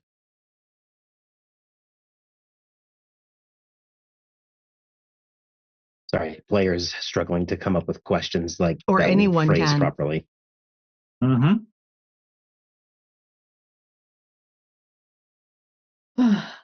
Well, why don't we start with a little setup? What's your name? Antonia. No, Antonia. We are 6 elders in this place, so just telling you that there's not really a point of resistance. You would do better to actually answer our questions with enthusiasm.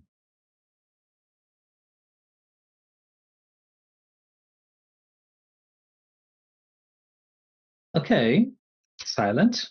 How many of you are left? They only knew 3 that I knew. She looks to Theo. He'll glance down. Is the blood staying still? Blood is still. All right. Then he nods.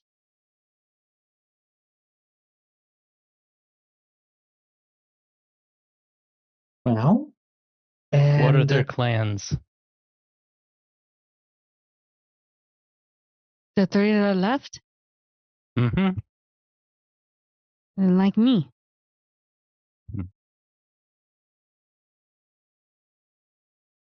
He looks at Theo. No ripples. Actually, sorry, I just realized I've been doing this wrong. Give me 1 second. Yeah, no, it's all good. I have to roll for statements. So.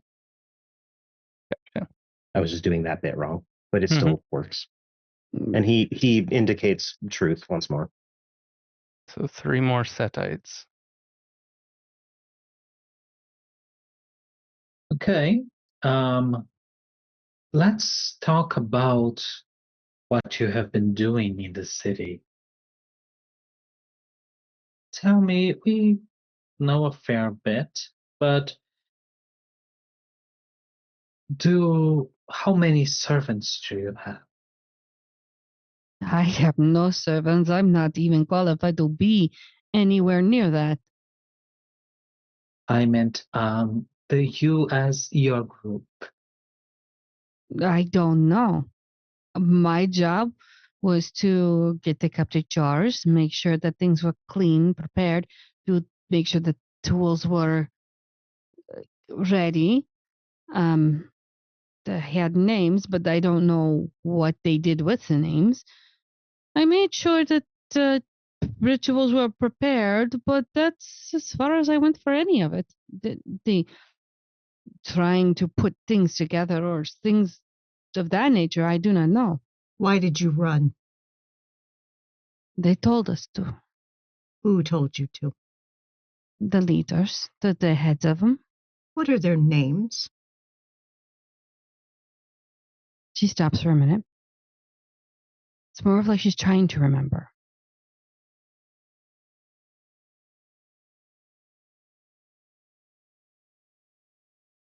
I have him.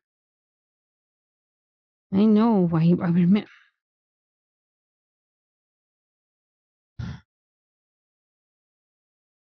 And she's starting to muddle. She's trying to say names. She's trying to bring them up in her mind to see them. Taylor is going to speak in Arabic now. Tell me their names. Is anything coming up in her mind? Any faces or anything? It's not faces, but you can see she is trying to grasp onto a name, but they poof into smoke. Does she see the faces, though? No. It's more of they come to, but... But Bashan's going to whisper in a way that the others can hear, dominate. That's annoying. Maybe not this venue then? Hang on. I mean, we know someone, right? Magnus looked at her and said, "You said you prepared the rituals. Yes. So you know all the ritual sites." No, just the main place we were supposed to be. Where was that? The couch. Couch.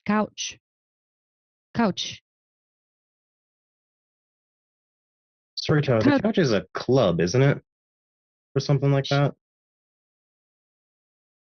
She's saying couch is in COUCH. And when she says it again, she says mausoleum. The couch mausoleum. Since Magnus has been in the city since the Great Fire, can I roll to see if he knows where that is? Yeah, absolutely. Yeah. And is it intelligence true? and awareness? Or intelligence and awareness. The couch mausoleum is a very true Does not spot get hungrier within Chicago. And then Junie, that is 5 successes. And if she wants to, she can roll, I think it's composure occult for resisting. But she has to get more than me.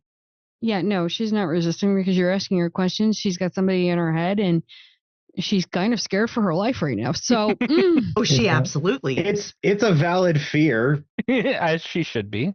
Yeah. I got a 6 crit. And there's an interrogator that completely speaks her language. So if she utters something in her language, it's understood. She's very much in fear of her life.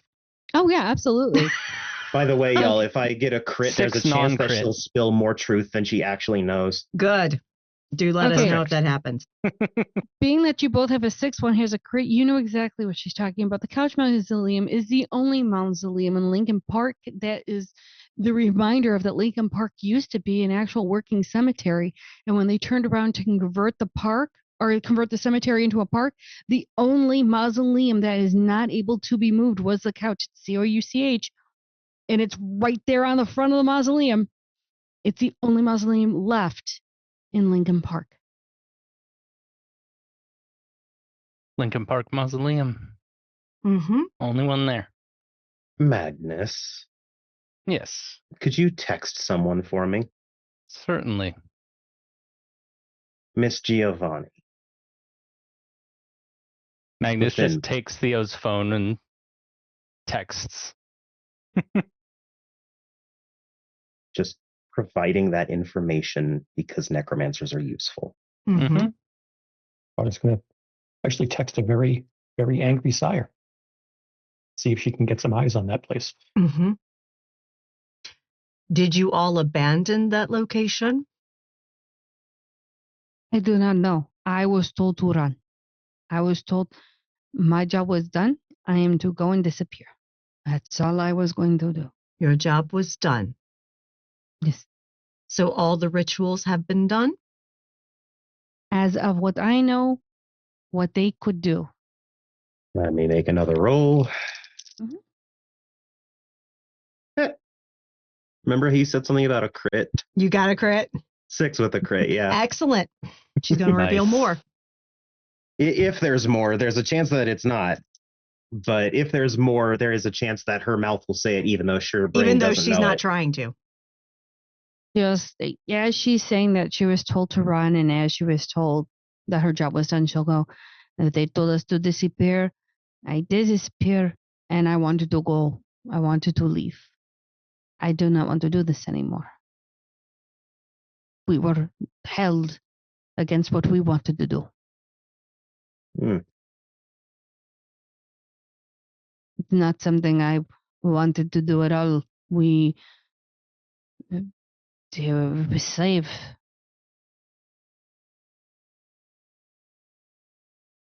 Well, at least the clan is consistent with itself.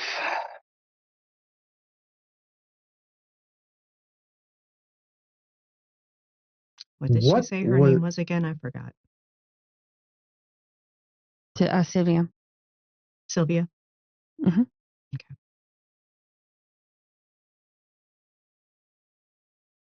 What are the details of the ritual you set up? Is it known by any moniker? I do not know this word. Name. Is it named? I do not know. I was told, and she will go over that she was told not only clean everything, but make sure that as she prepared, she would then say certain prayers because they believe that Set would then bless all of the tools that they were going to be utilized. She didn't do sorcery. She didn't do anything in a kindred way for any thaumaturgy or any blood sorcery, but it was all prayer and ritual. It was more of the elders and those that were actually more in charge that did the specific killing. And Theo will actually hold up his hand to the rest and just say, forgive me, this doesn't seem as important, but I'm curious about something. Where did you get the canopic jars? Brought them from home, brought them from Egypt. Then ordered the rest. You can get Coptic jars almost anywhere if you know where to look. Theo actually looked at Taylor for confirmation more than his ritual on that one. What can I roll for that? Oh, intelligence and I'd say intelligence and academics. Okay. You got specialty in anthropology. I believe you do. Mm-hmm.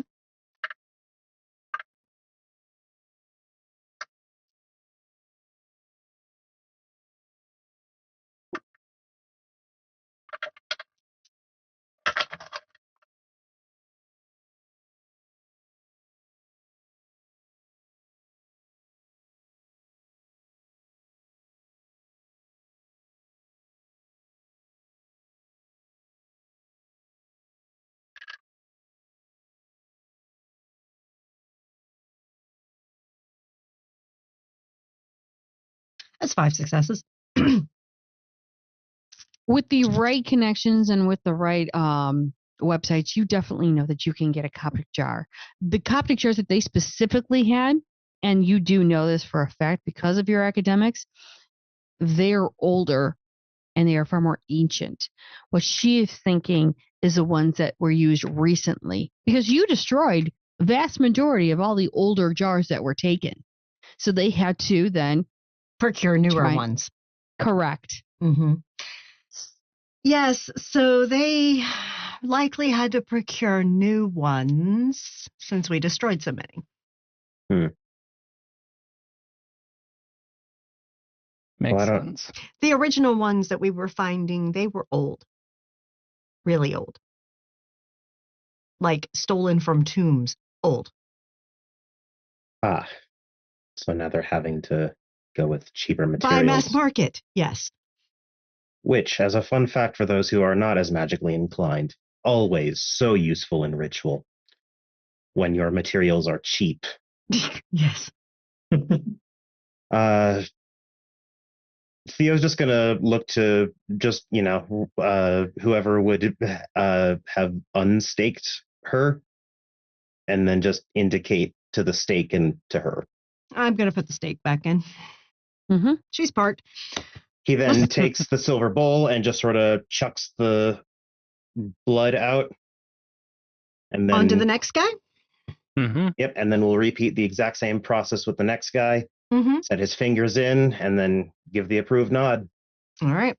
Bastion's also going to try and use telepathy on this guy as well. Yep. Working on it. Taylor's first. She's got her hand on the stake, and she's just going to lean into this guy's ear and say, as soon as I remove the stake, you're going to wipe that fucking face off. And she pulls the stake and just waits to see if he complies. Takes a moment. But as the face does change, there are elements that do not. The nose, the chin, as if that is actually his look. But not only Spotter notices that there's a familiar face. I would say Dr. Magnus would notice there are some familiar features as well. Okay. Do I need to roll again to see if I remember from where?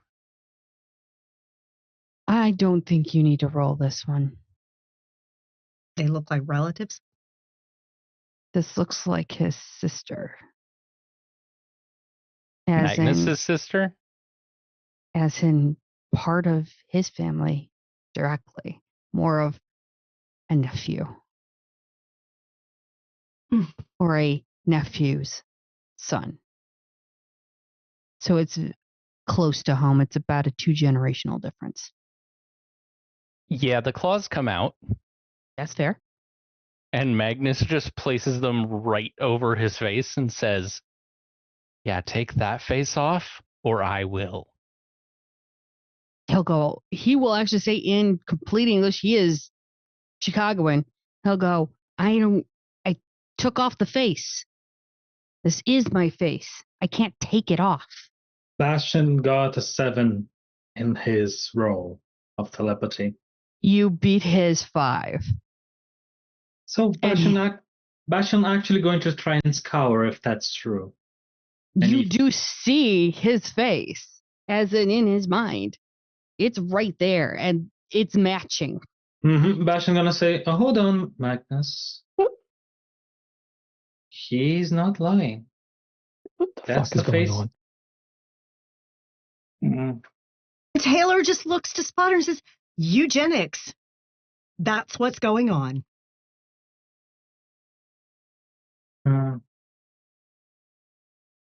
Ugh, uncomfortable, isn't it? I am going to tear them limb from limb.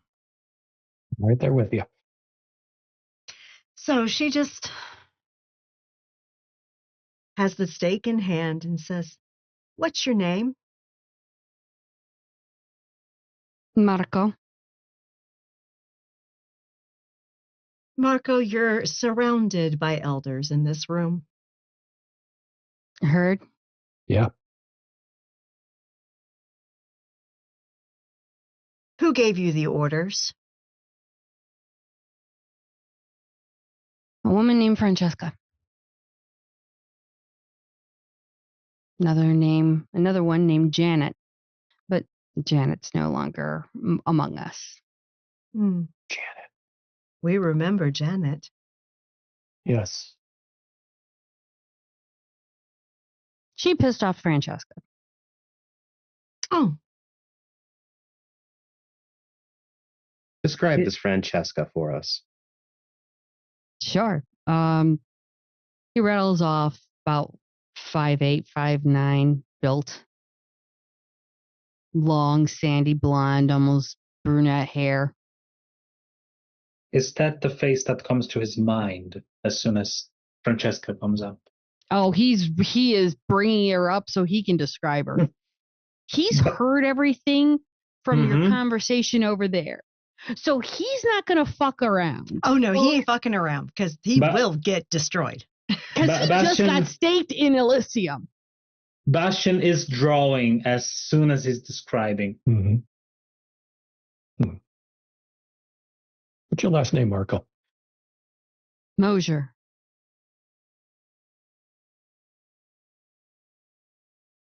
Oof. On top of everything, and we have alliteration. My family always was fond of that.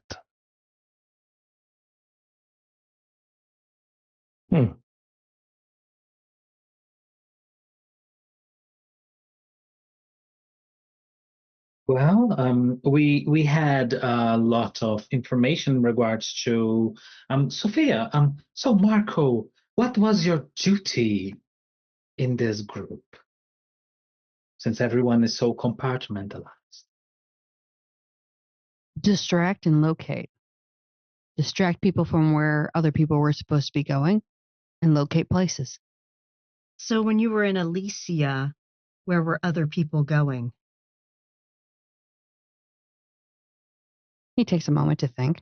And Bastian, as you are still connected with his head, you are literally seeing what he's thinking. He is trying to remember where everyone was.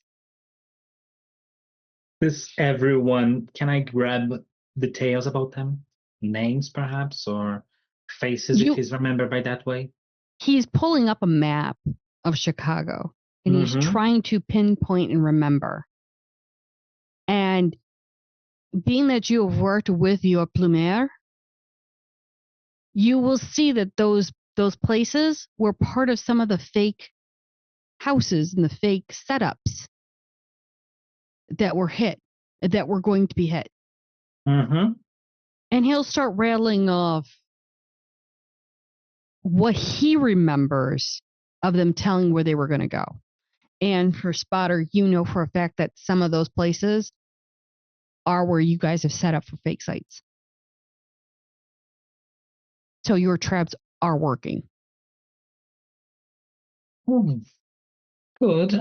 What about your superiors? What was the latest order they gave you? They told me to go to Elysium. Told me to wear this face and told me to walk around and talk to people. When Bastian brings up the superiors, does he remember any names or any faces regarding those? Do you see two older men that are of more of a Egyptian look? Mm-hmm. More weathered, like they're old. They've seen time.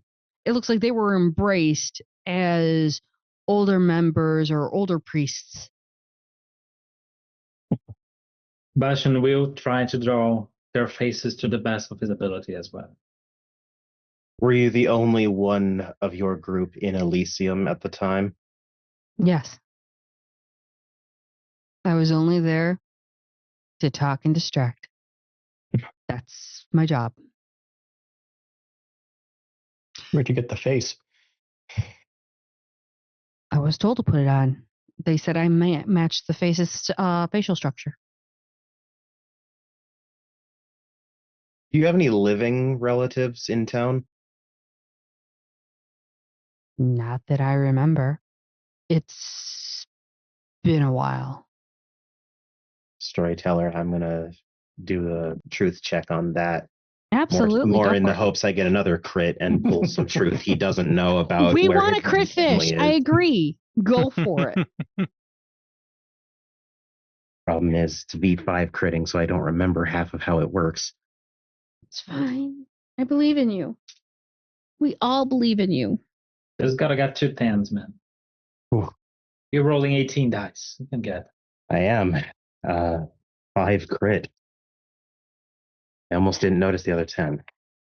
That's fair. As he's going on that he doesn't remember and it's been a while, he says most of the family I knew either passed on or I left.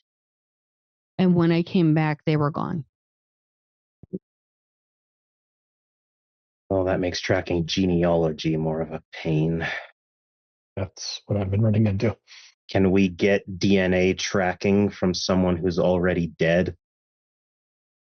They have DNA, hair, follicles. Theo's just gonna look over to. I'm guessing Magnus is still the closest to this guy at this point, and just indicates and with his Claw to free some hair? hand. Yeah, we'll just tap his hairline Kevin takes out the sword. and then point at the guy. No, I'm not let's taking get out a the bit- sword for these.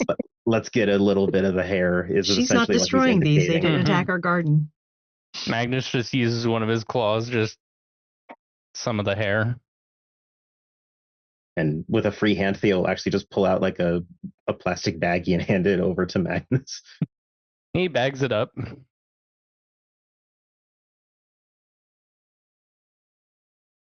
Where were you to report once you were done? Same place as the girl next to me. She was told to run, and I was told to go and report. It's their main headquarters. Hmm. It's the heart of Chicago. Mm-hmm. It's where everything that was still is. The founders were buried there, even though they were eventually dug up and moved. It's the original place that they were all buried to. Mm-hmm. What's the better place to be? They're gonna soon find out anywhere but there. Interesting. And Bastion, as you're in his mind, you will see the couch mausoleum. It's just very simple. It's not even adorned. It's not even fancy. And you will see it is a door. There's a door and it's welded shut. But you do see that when you pick the lock up and you turn it, it's still on the door. But the door opens. So it looks like it's welded shut, but it's not. And then you will see the crypt and stairs that go straight down. And you will see a labyrinth that is not connected to the Undercity. It's completely shut off. Mhm. And you will see a Yet. labyrinth. I said, oh, the Nosferatu in here. It is a labyrinth and what looks like to be almost Sunatra recreated underneath. As he's thinking of it. Bastion is kind of running the whatever he's using to draw in the paper, kind of like following the trail that he does in his memory. And he nods and goes, okay, now for the low priority that's your life, do you have anything else that's useful to us? Their next hit. Their next wave. What's he thinking? When he's saying the next hit, you see another flash of different, I would say little pins in Chicago. Again, some of them are from where your Plumier does know and does have it. There's like maybe 2 or 3 that are not. And then the next wave You see that there is another plan that if this doesn't come to fruition, the next wave will come in about 2 or 3 months. And this is from what you're getting from his mind. And that they're going to be waving more people in to try and continue on with this plan. Oh, Bastion is noting everything as he is thinking of that. The next wave, the next hits. Do you really think that can save you? You asked. I told you. The only thoughts in his mind about that are that. Does he not think about anything else? Just checking. He's thinking of other things, but it's not consequential to your answer or to your question. It's more of he's thinking of what else he has to do with his own life. But again, it's not of consequence. But Bastion finishes taking notes. Exactly, it's not of consequence. Yeah, he takes notes. Storyteller's just keeping it cut and dry right now. Yeah. Bastion closes the notebook. Okay, got everything. She looks to Spotter and Magnus. I think we've got everything we need. Theo will actually just remove his fingers from the bowl of blood. Bastion will get out of his mind because he doesn't want to know how that feels. Yeah, Spotter will just kind of give the features one last look and nod at Taylor. She looks to Magnus because Magnus is right by his fucking head. Gives him the nod. Magnus just takes his head off. And you will start to see him ash. He is that old. So, real quick, the places that we got are actually working. They're stupid. They actually want to deliver a lot of their satellites to there, and if things doesn't work now, they're going to wave a lot more of satellites to the city in the next months. Okay. Let's discuss later. Oh, I'm sorry. Ooh. Dr. Smith, Yes. could you please note the address where you met with our associate on a piece of paper? He takes out a pen and notepad, scrawls it real quick, and then tears it and hands it over. I'm going to deliver this to the guard here so that our other subject can be delivered as is. Very And well. she is going to walk out and walk up to Anita. How'd it go? Really well. The gentleman is no longer with us. And she puts down that and says, take the woman to that address and deliver it to the man there. Not a problem. Ask no questions. Do not take her stake out. Deliver her as is. Girl. Do I look amateurish? No, of course not. I'm just letting you know how to handle this. And just say it's a gift from Dr. Hammond. Yeah. Deliver Genghis too. Say that's a gift. My guy, if only. I'll make sure, I will personally take her to make sure it is done. Perfect. Drop her off. Perfect. Get the fuck out. Perfect. Why not waste that? Well, thank you so much, Anita, for hosting them. Do you need another cigarette? No, yes. I'm good. I do. I can give you one. Here, light it up. And she actually has an electric lighter that doesn't do flame. So here you go. Side note, those things are so worrying to me. And she says, all right, gentlemen, let's go so we can have a chat. Okay? All right. Yeah, I'll go one. Storyteller, as Theo's leaving, he's also going to take out his BlackBerry again and text a different woman, this time in Misty. Can you find if there are any shipments of canopic chars coming into Chicago anytime soon? Because the ones that are picking it up recently, because the way that we track them is track the orders of their ritual shit. You gotta let it. You can but already working on it. I'll let you know by tomorrow night. Hmm. I have to go through 14 different freight companies. Actually, Junie's counting. Give me a second. About 25 different freight companies, but we're going to narrow it down for 2024 or 2020. For 28 and 12. I can't say numbers. Just go. Theo will then also text her some of his information, since some of the Capone assets he got was a shipping export import company. So Even better. he's having her double check to see if they came through the company he has shares in, because then that's even easier to track. She'll say she's on it.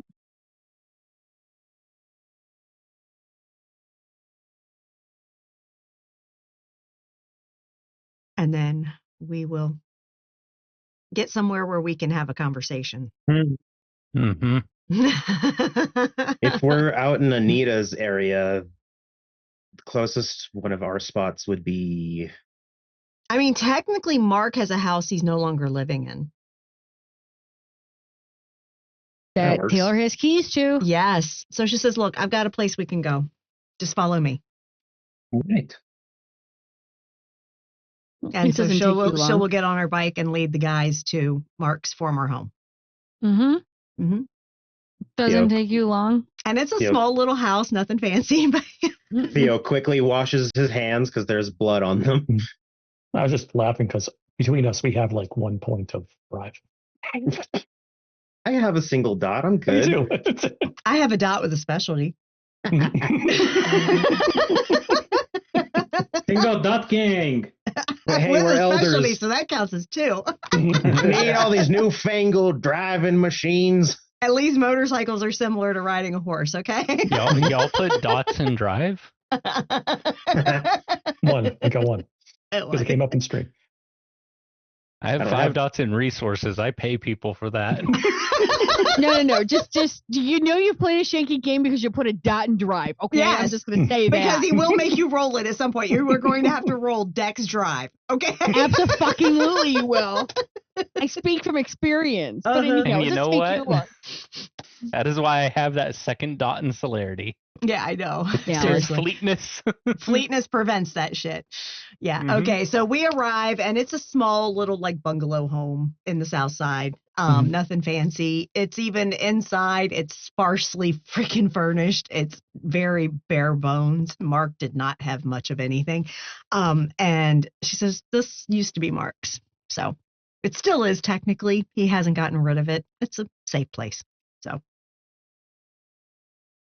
I actually feel the need to move Haven. Perhaps he'd sell it to me.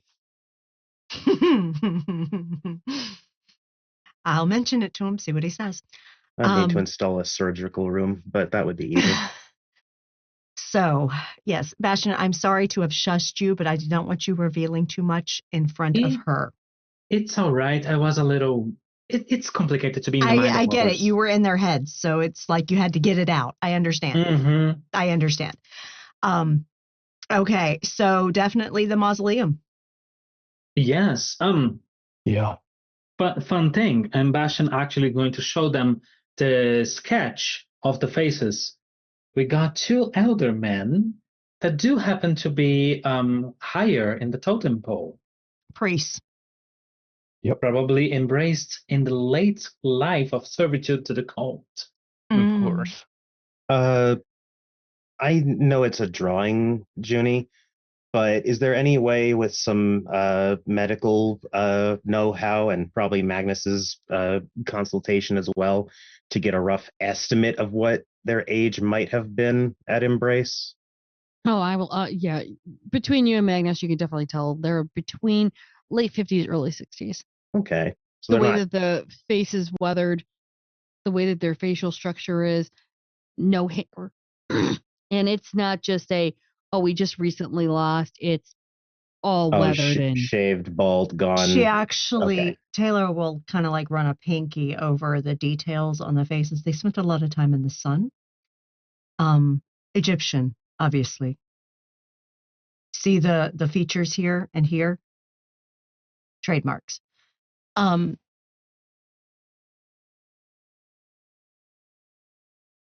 Yeah, definitely priests. So we got the classic Settites. Yes, Mhm. helping them. Oh, I'd say more than that. I'd say coordinating this whole effort. Nice. If this whole thing doesn't work in about 2 to 3 months, they're gonna send another wave, and then another wave, and then another wave. Hmm. We need Are to send they a now? message.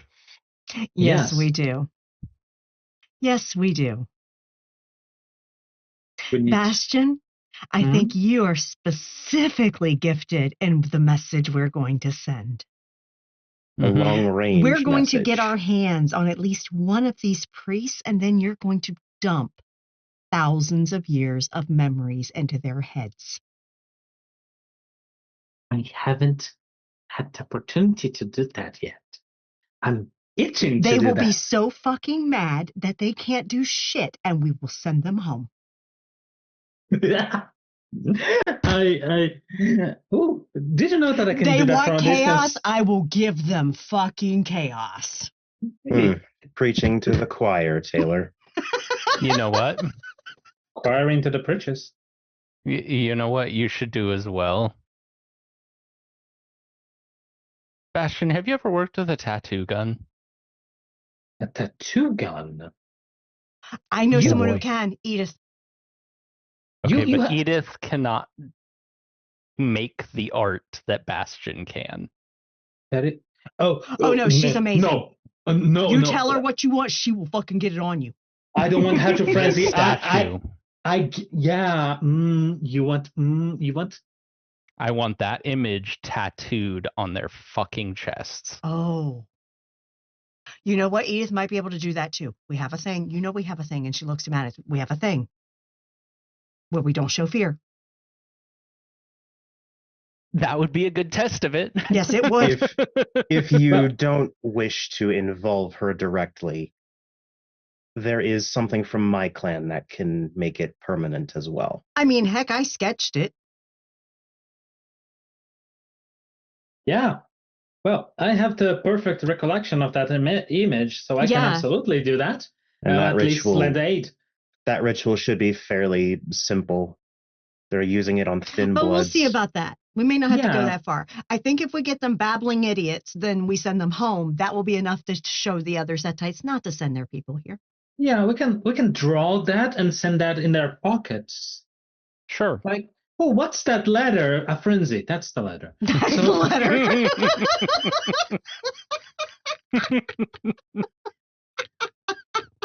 I And if they mean, decide to send a second wave, we can send that wave back with those images tattooed on them. Absolutely, we can. We will line them up at Edith's shop. We'll use her equipment. Mhm. Oh yeah. Oh yeah. Oh yeah. We got this. any we chance got on it. one of we them, will they use could her. She. Oh, I may have her teach Bastion how to do her technique where it feels like fucking sunlight going into your skin.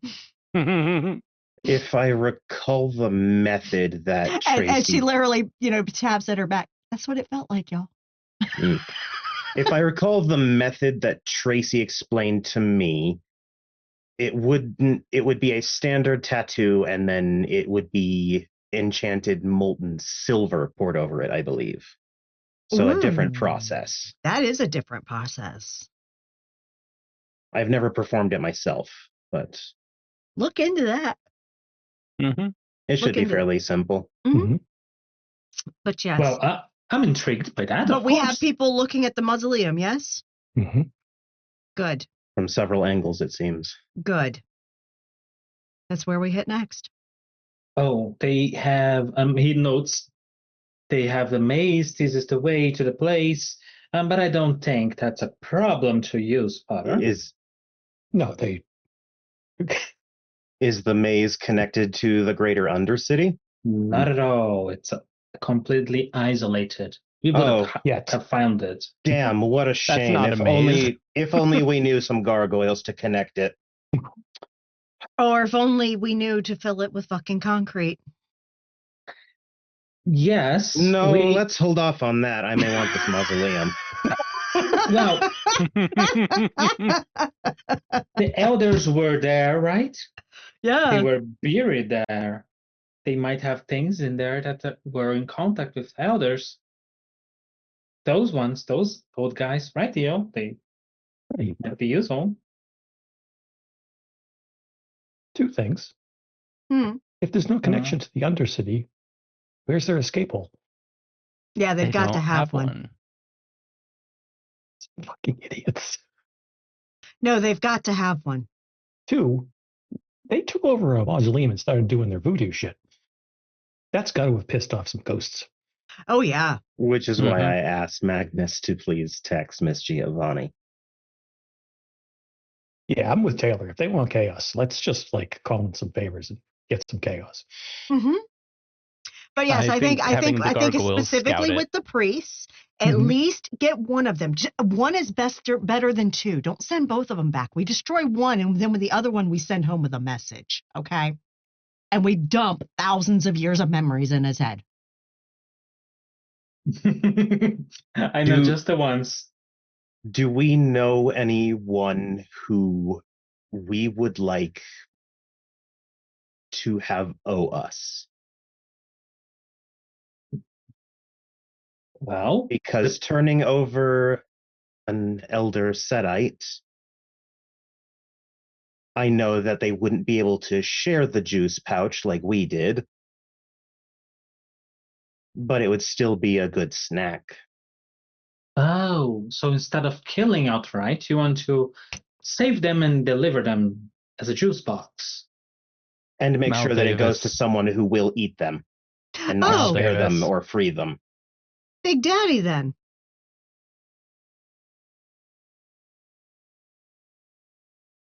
Would that even provide anything for? What do you think that those that old eat?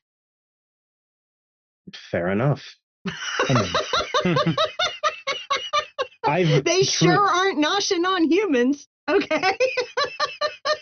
I suppose humans are basically animals to them. Not even, more like ants. Okay. Barely a drop in the We're pool. the animals. Okay. So what happens when we stop slaking them?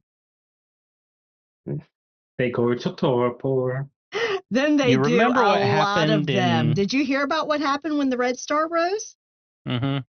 I did. I was truly holding out hope that it was a fake story. No, it wasn't. No, that was real.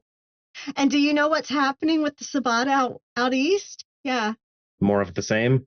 They're being slaughtered en masse to feed things that they should not have fucked with. Well, so long as they're Sabbat, hopefully they'll just keep eating them. Yeah. And then hopefully they'll take a fucking nap again. Yes. I'm Have a Because snack, there are go certain back to places sleep. that I know better than to dig. Because I've been all over that east, and I've not dug those places.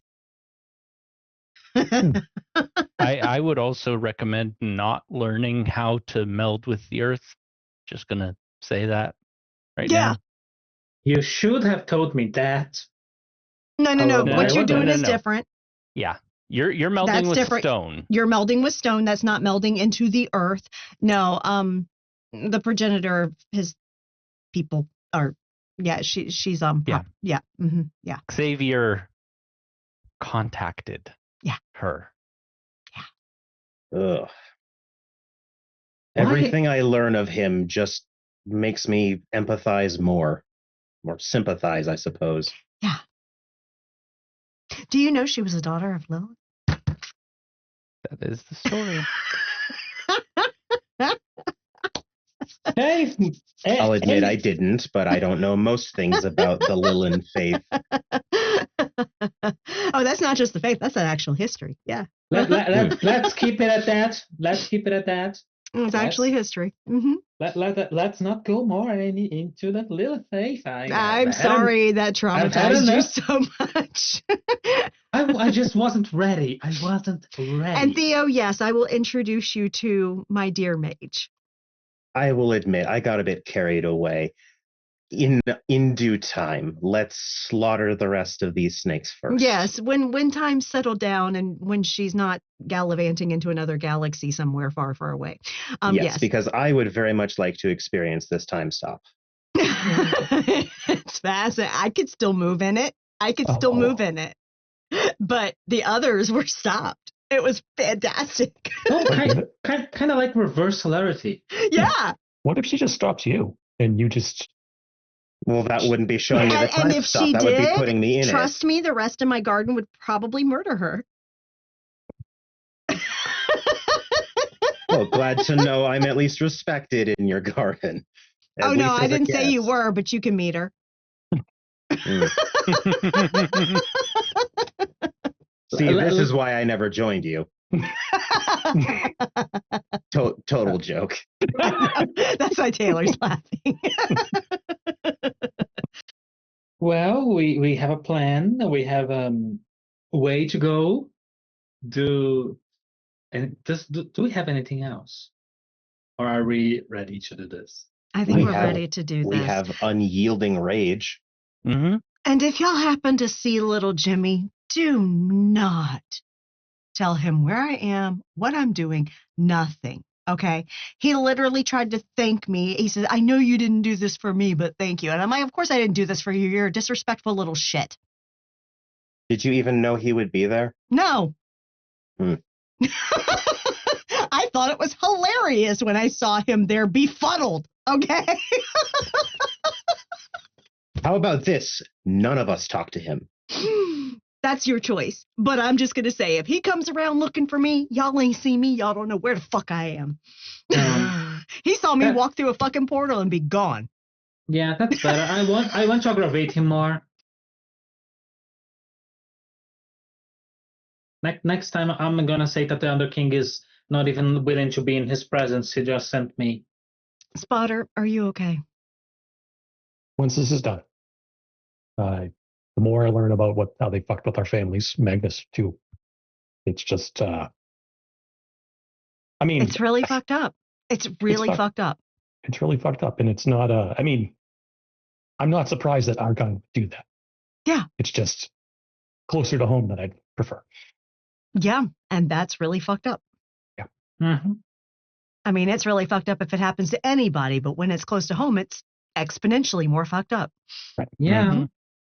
But the best solution to dealing with monsters like these is exactly what we are going to do. Extermination.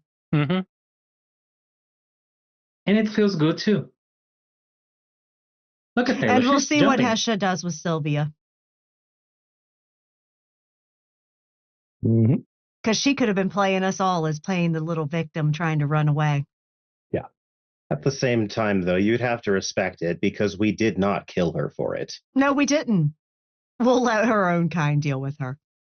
Mm-hmm. I mean, that's if also she was a message. Clean up your mess. Mm-hmm. If she wasn't playing good, if she was playing even better. Yeah. Either way, it's a win.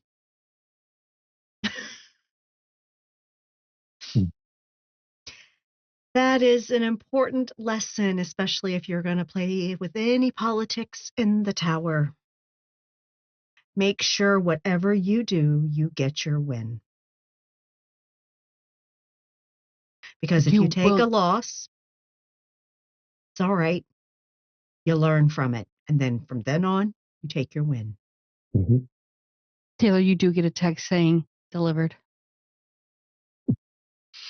And she says, perfect, thanks. And says, she's been delivered to Hesha.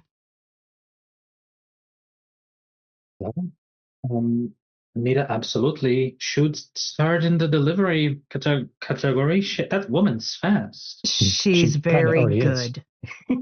She's very good.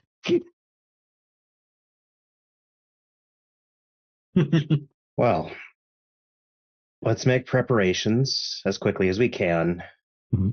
And then I feel the need for a glorious rampage. How about the rest of you? Mm-hmm. Yes, I'll make the statues of their faces to help us. Excellent. Better. I'll settle for regular rampage.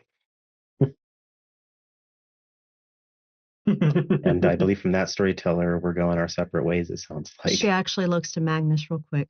Are you okay? I'll be okay when we wipe every Setite out of this city. I'll make an exception for your friend. Well, at least she's not in the city. And he's not either. I got him out. And he's not a Good. friend. Okay. He's Your useful. information source. He's useful for now. Yeah. If he ever becomes not useful, let the hunt begin. And she says, good night, gentlemen. Have a good night. And with that, I think that's an excellent way to wrap up tonight. All right. So thank you, everyone, for joining us for this session of Vampire the Masquerade Chicago Hidden City. Do join us on the Discord. That is where we hang out when we are not streaming, y'all. And we have casting calls there when we need cast for games. Now, I will say, just a little bit ago, just over an hour ago, a casting call closed for John Levier's Changeling the Dreaming miniseries. Okay.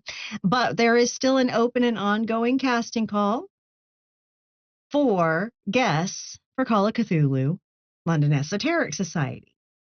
So if you love playing Cthulhu horror in the most campy and fun way possible, you need to sign up to be a guest for that game. Okay? Seriously. And do check out our YouTube. That is where back episodes of this stream and so many others are. Check out the McStabber Studios YouTube. That is where you will find over 6 years of World of Darkness and other TTRPG content, including some videos that give you tips on streaming games yourself, storytelling tips and GM tips for running games, all kinds of stuff for you, even OBS tips too for streaming. Yeah. So check that out there, and also check out the London Esoteric Society YouTube. That is where Tiss posts her content, including her London Esoteric Society Call of Cthulhu game. Her former campaign of D&D called Ishvel that she ran with us is on there, and a variety of other games that she's run with us is on there as well. The reason she has her own channel is because when she came to us, she had that channel, and we've just let her keep it. She can post her stuff there. So literally, that way, all her stuff is in one place. So do check out both channels. And of course, check out our amazing friends that not only tell awesome stories with us here at McStabber Studios, they do some cool stuff on their own channels. Junie Banesh, what you got going on? Bitch, you were in my channel today. You know what's going on. What you got going on? Well, I was originally making dice bags, yes. And thank you to Antera for reminding me not to just have 100 dice challenge. We have 120 dice in this bag alone. Nice. So we try to make sure that we haul all your biddies, including all the different ones. All your biddies. Mm-hmm. I am also now making what is a wrist rest that is a boob. No, Not it's not a boob. It's breasts, okay? It's a pear. It's a pear, and it has a little bikini top that she makes to go over it too. So they're anatomically correct. I literally found a pattern because this discussion came up in her Twitch chat, and I'm like, I bet there's a pattern for that. And lo and behold, I did find a fucking pattern. I am doing knitted knockers for charity, and then Ravenous Archon's like, you could make a wrist rest, and I was like, yeah, I could. and then I found it. Then here comes Mama, like, oh, you need a pattern? I got you, boo. There's actually only $4.31 on Ravelry, but we've got it. Yes. And she had the yarn. I now have to go over to Michael's tomorrow to get the bikini top. The thread for that. Right. But things happen on my channel. That's what she has on her channel right now is she is crocheting boobs. A wrist rest that is boobs. Mm-hmm. Yeah. Yeah. Yes. The nipples are perky, let me tell you. They are perky. But if I'm not doing that, and I'm not on my channel, because shit happens on my channel that I have no control over, clearly. And when Ravenos is done Ravenosing his life because he comes into my channel and gives me ideas, and then I run with them, and then boobs happen. But if I'm in his channel, then go watch his stuff. If I'm not there, then I'm here either being a boob, acting like a boob, or storytelling, trying not to be a boob. It's a thing. But check on our Discord and make sure you're on their Discord so that you know when we go live on our own channels, because boobs. Thank you. I mean, they are wonderful, you know, but literally. And Ravnos Archon, as well as Junie mentioned, he does stream TTRPGs on his channel when life isn't lifing and he has to take a break. So when he's back to streaming, he will be streaming TTRPGs that are not D&D, y'all. You need to go give him a follow over there to check him out when he returns, okay? And then Psychoshire, she is in our Vampire the Masquerade V20 game on Friday evenings. She typically plays video games most evenings, so you can check her out if you enjoy video game streams. And then Cirque Lunicus, he does kind of variety streaming. He does some gaming, he does some art, he does some other stuff. He does a little bit of variety on his channel, usually in the mid to late afternoon because of his work schedule. So do check him out as well. He's in our V20 game on Fridays too. And then, of course, if you would like to check out our merch, we have Camp Wish a Motherfucker Would Camp Counselor t-shirts. 2 people at this table have purchased these t-shirts, okay? Junie's got the OG as listed one with the ringer tee. I love that one because it literally looks like a camp shirt. But yeah. With counselor on the back, yes. So if you want to check out our merch, you can go to the Zazzle link in chat now. Do make sure you are signed into an account on Zazzle and that you have your account settings set so you can see all items. They have a rating scale there, kind of like movie ratings, where it's like G for all ages up to adult, for, you know, or R for adult. We had to rate our things that have swear words on them as adult items because that's the Zazzle policy. So you need to make sure those settings are correct. I know. I mean, if the worst thing kids could see is swear words, for real, turn on the news and they'll see freaking murders and assaults all over, but you know, swear words. Anyway, so do check it out if you're interested. And of course, if you would like to support this amazing crew here tonight, I mean, these people were rocking and rolling tonight. All right, to share your biddies. And I'm not talking about your boobies, share your biddies, okay? Bits and donations. Hey, I'm going to keep going. I am going to go back to that so much, okay? Because it's just hilarious. I found a fucking pattern, okay? It's like Rule 41. It's on the internet, okay? If it wasn't, was the internet even born for it? So, do share your bits or donations because those are given to our cast here at McStabber Studios. If you would like to support the studio itself, you can do so by subscribing here on Twitch. If you give Amazon Prime, you get 1 free subscription a month. You might consider giving that to us if you are enjoying the content that you're seeing. If you don't want Twitch to be a horrible pimp that takes nearly half of your subscription money before they give us any, you can buy Mama a coffee. Okay, we have a coffee link in chat right now where you can go and donate if you care to do so. However, if you are not inclined to donate or not able to, we totally understand. If you don't want to, you know, are not able to or don't want to financially support, that's okay. That's okay. Do so for free, please. We ask that you support us in some way. Please do so for free over on YouTube. Click the subscribe button on both of those channels, McStabber Studios and London Esoteric Society, okay? And make sure as you're watching content, videos on those channels, that you click the thumbs up like button on the video and type a 5-word or more comment on the video. Doing so, I mean, just likes, it helps a little bit. Likes and comments, though, really drive us up in the algorithm for search rankings and pushes us out to front pages of people that like to watch TTRPG streams. So that's a way to get visibility on our content that draws more people to watch and join our community. takes a few minutes of your time and has a big impact on our community.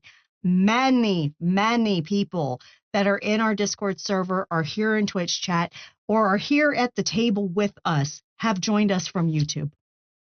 Many. Okay? Yeah. So it's a fantastic way to support us that costs you absolutely nothing but a few minutes of your time. Okay? And we appreciate everyone that does that, truly. And coming up over the next week, we have Wednesday, not a goddamn thing.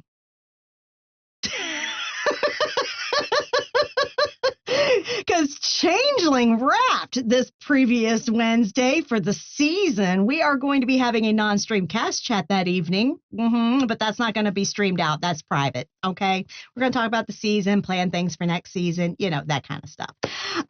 And then, of course, on Friday at 8 p.m. Eastern, we have Vampire the Masquerade V20 as these damn kids get into more fucking trouble.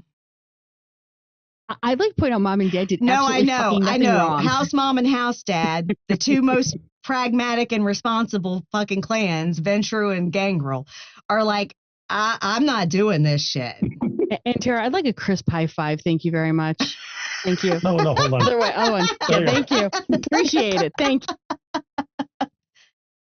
All right. Yeah. Thank you, Urity. And also on Saturday, London Esoteric Society is on break, so they won't be playing at 3 p.m. Eastern.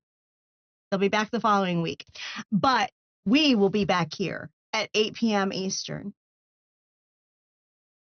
Yeah. For more shenanigans in Chicago Hidden City. We are gonna go hunt some fucking set tights down in the dungeon, y'all. We're gonna go dungeon crawling.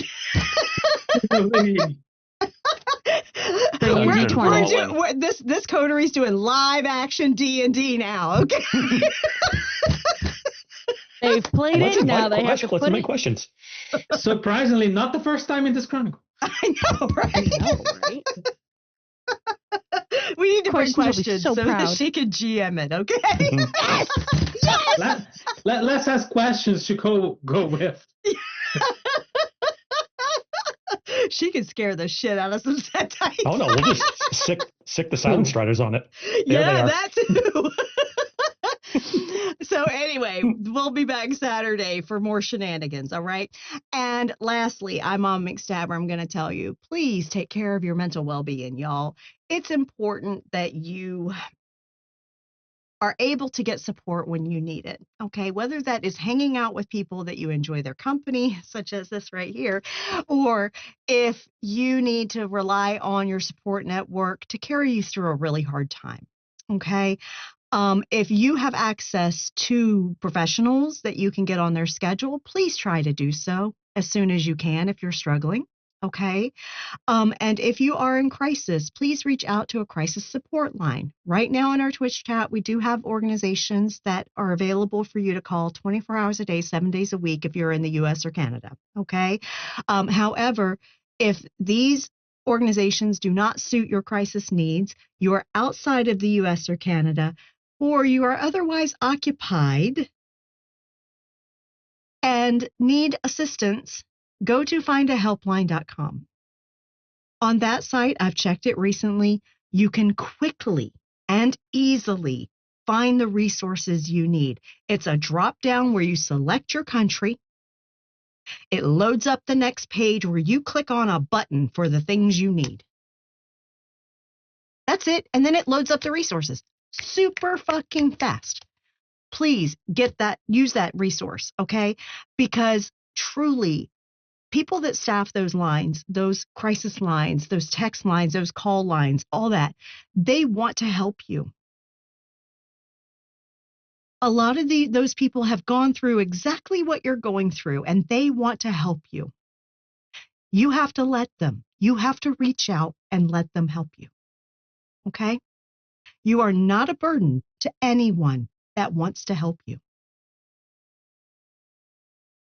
I'm a nurse. I'm telling you this. You are not a burden to anyone that wants to help you. Okay? So utilize that if you need it. And as I said, I'm a nurse. Take care of your physical well-being too. The mind and the body, they all work hand in hand, y'all. As one goes, the other goes. And when one's well, the other one starts to get well too. Okay? Make sure you get vaccinated. It is real fucking important, especially here in America. Okay? Real fucking important. They have backtracked on the issue with the new flu vaccine studies that needed to be done that they were declining to do. They've now backtracked on that because of the backlash on it, on that decision. They are now going to move forward with those testings on the new flu vaccine that should be better. But trust, they are going to try to throw a wrench in everything with vaccines that comes out during this administration. They've already fucked with childhood vaccine schedules. Okay?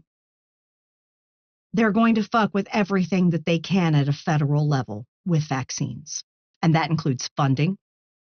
That includes approval of grants. They will fuck with everything they can. So get vaccinated and vaccinate your fucking children. If you are responsible for minor children, get them vaccinated. Because guess what? Measles can lead to blindness, and it can also be fatal within a decade of infection. A decade. So these kids, little kids that have measles now, when they're a teenager, may just drop fucking dead because they had measles. There's a reason we developed a vaccine for it. People were dying from it. Get your kids fucking vaccinated. Also, take your meds, drink your water, get some sunshine when you can, but make sure you wear that SPF. Even if you tan or you are dark complected and you think you don't need it, you do, because you can still get skin cancer. Okay? Please wear SPF at least 50, y'all. At least 50. For those that are like me and 5 minutes out in the sun and you turn into lobster, make sure you're wearing higher than that, okay?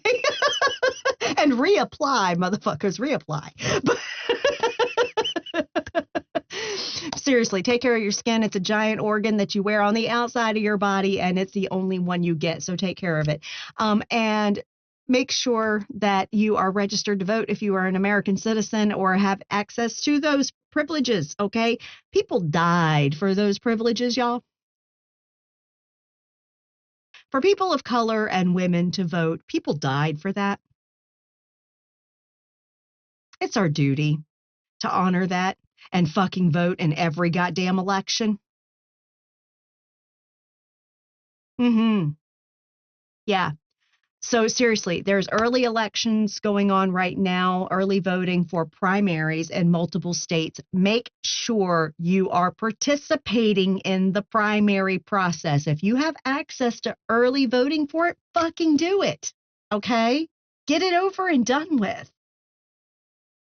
But participate in the primary process. And people often, literally horrible turnouts nationwide at primaries. It's ridiculous. Literally, primaries are the one freaking election that you can truly pick who you really want for a position. Okay? After that, you've got to vote strategically. But primaries, you can really pick who you want. Because it's straight up popular vote for who gets the spot on the ballot. Participate in it.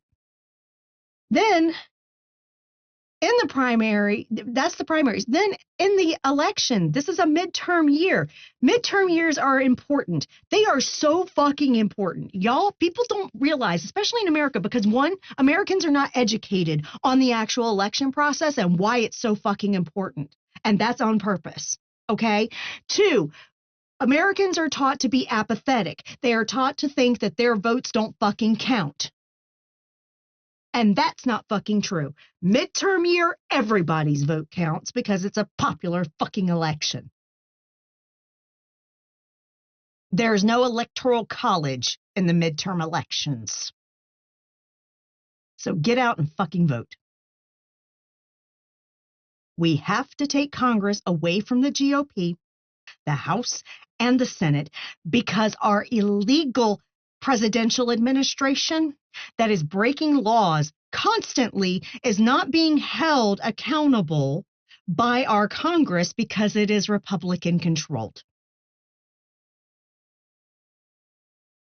Our president has bombed another nation because as of Monday, he wouldn't have been able to. So he did it early.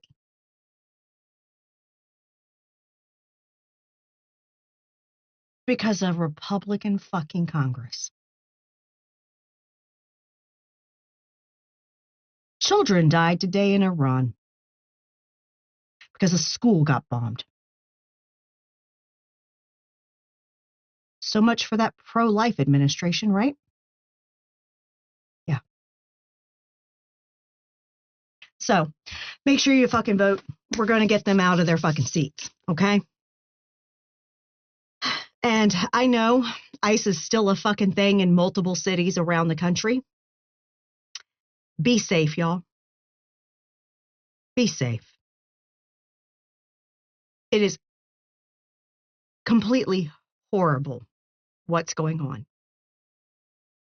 And if folks in this stream voted for it, voted for that administration, voted Republican in any of the elections from like 2016 forward, literally, if you voted third party thinking you were doing a protest when it's a self-perpetuating bipartisan system, especially for president, when you didn't vote because you were too apathetic or too centered to think it would ever affect you, you caused this. The blood's on your hands too. We know what you would have done in 1930s Germany.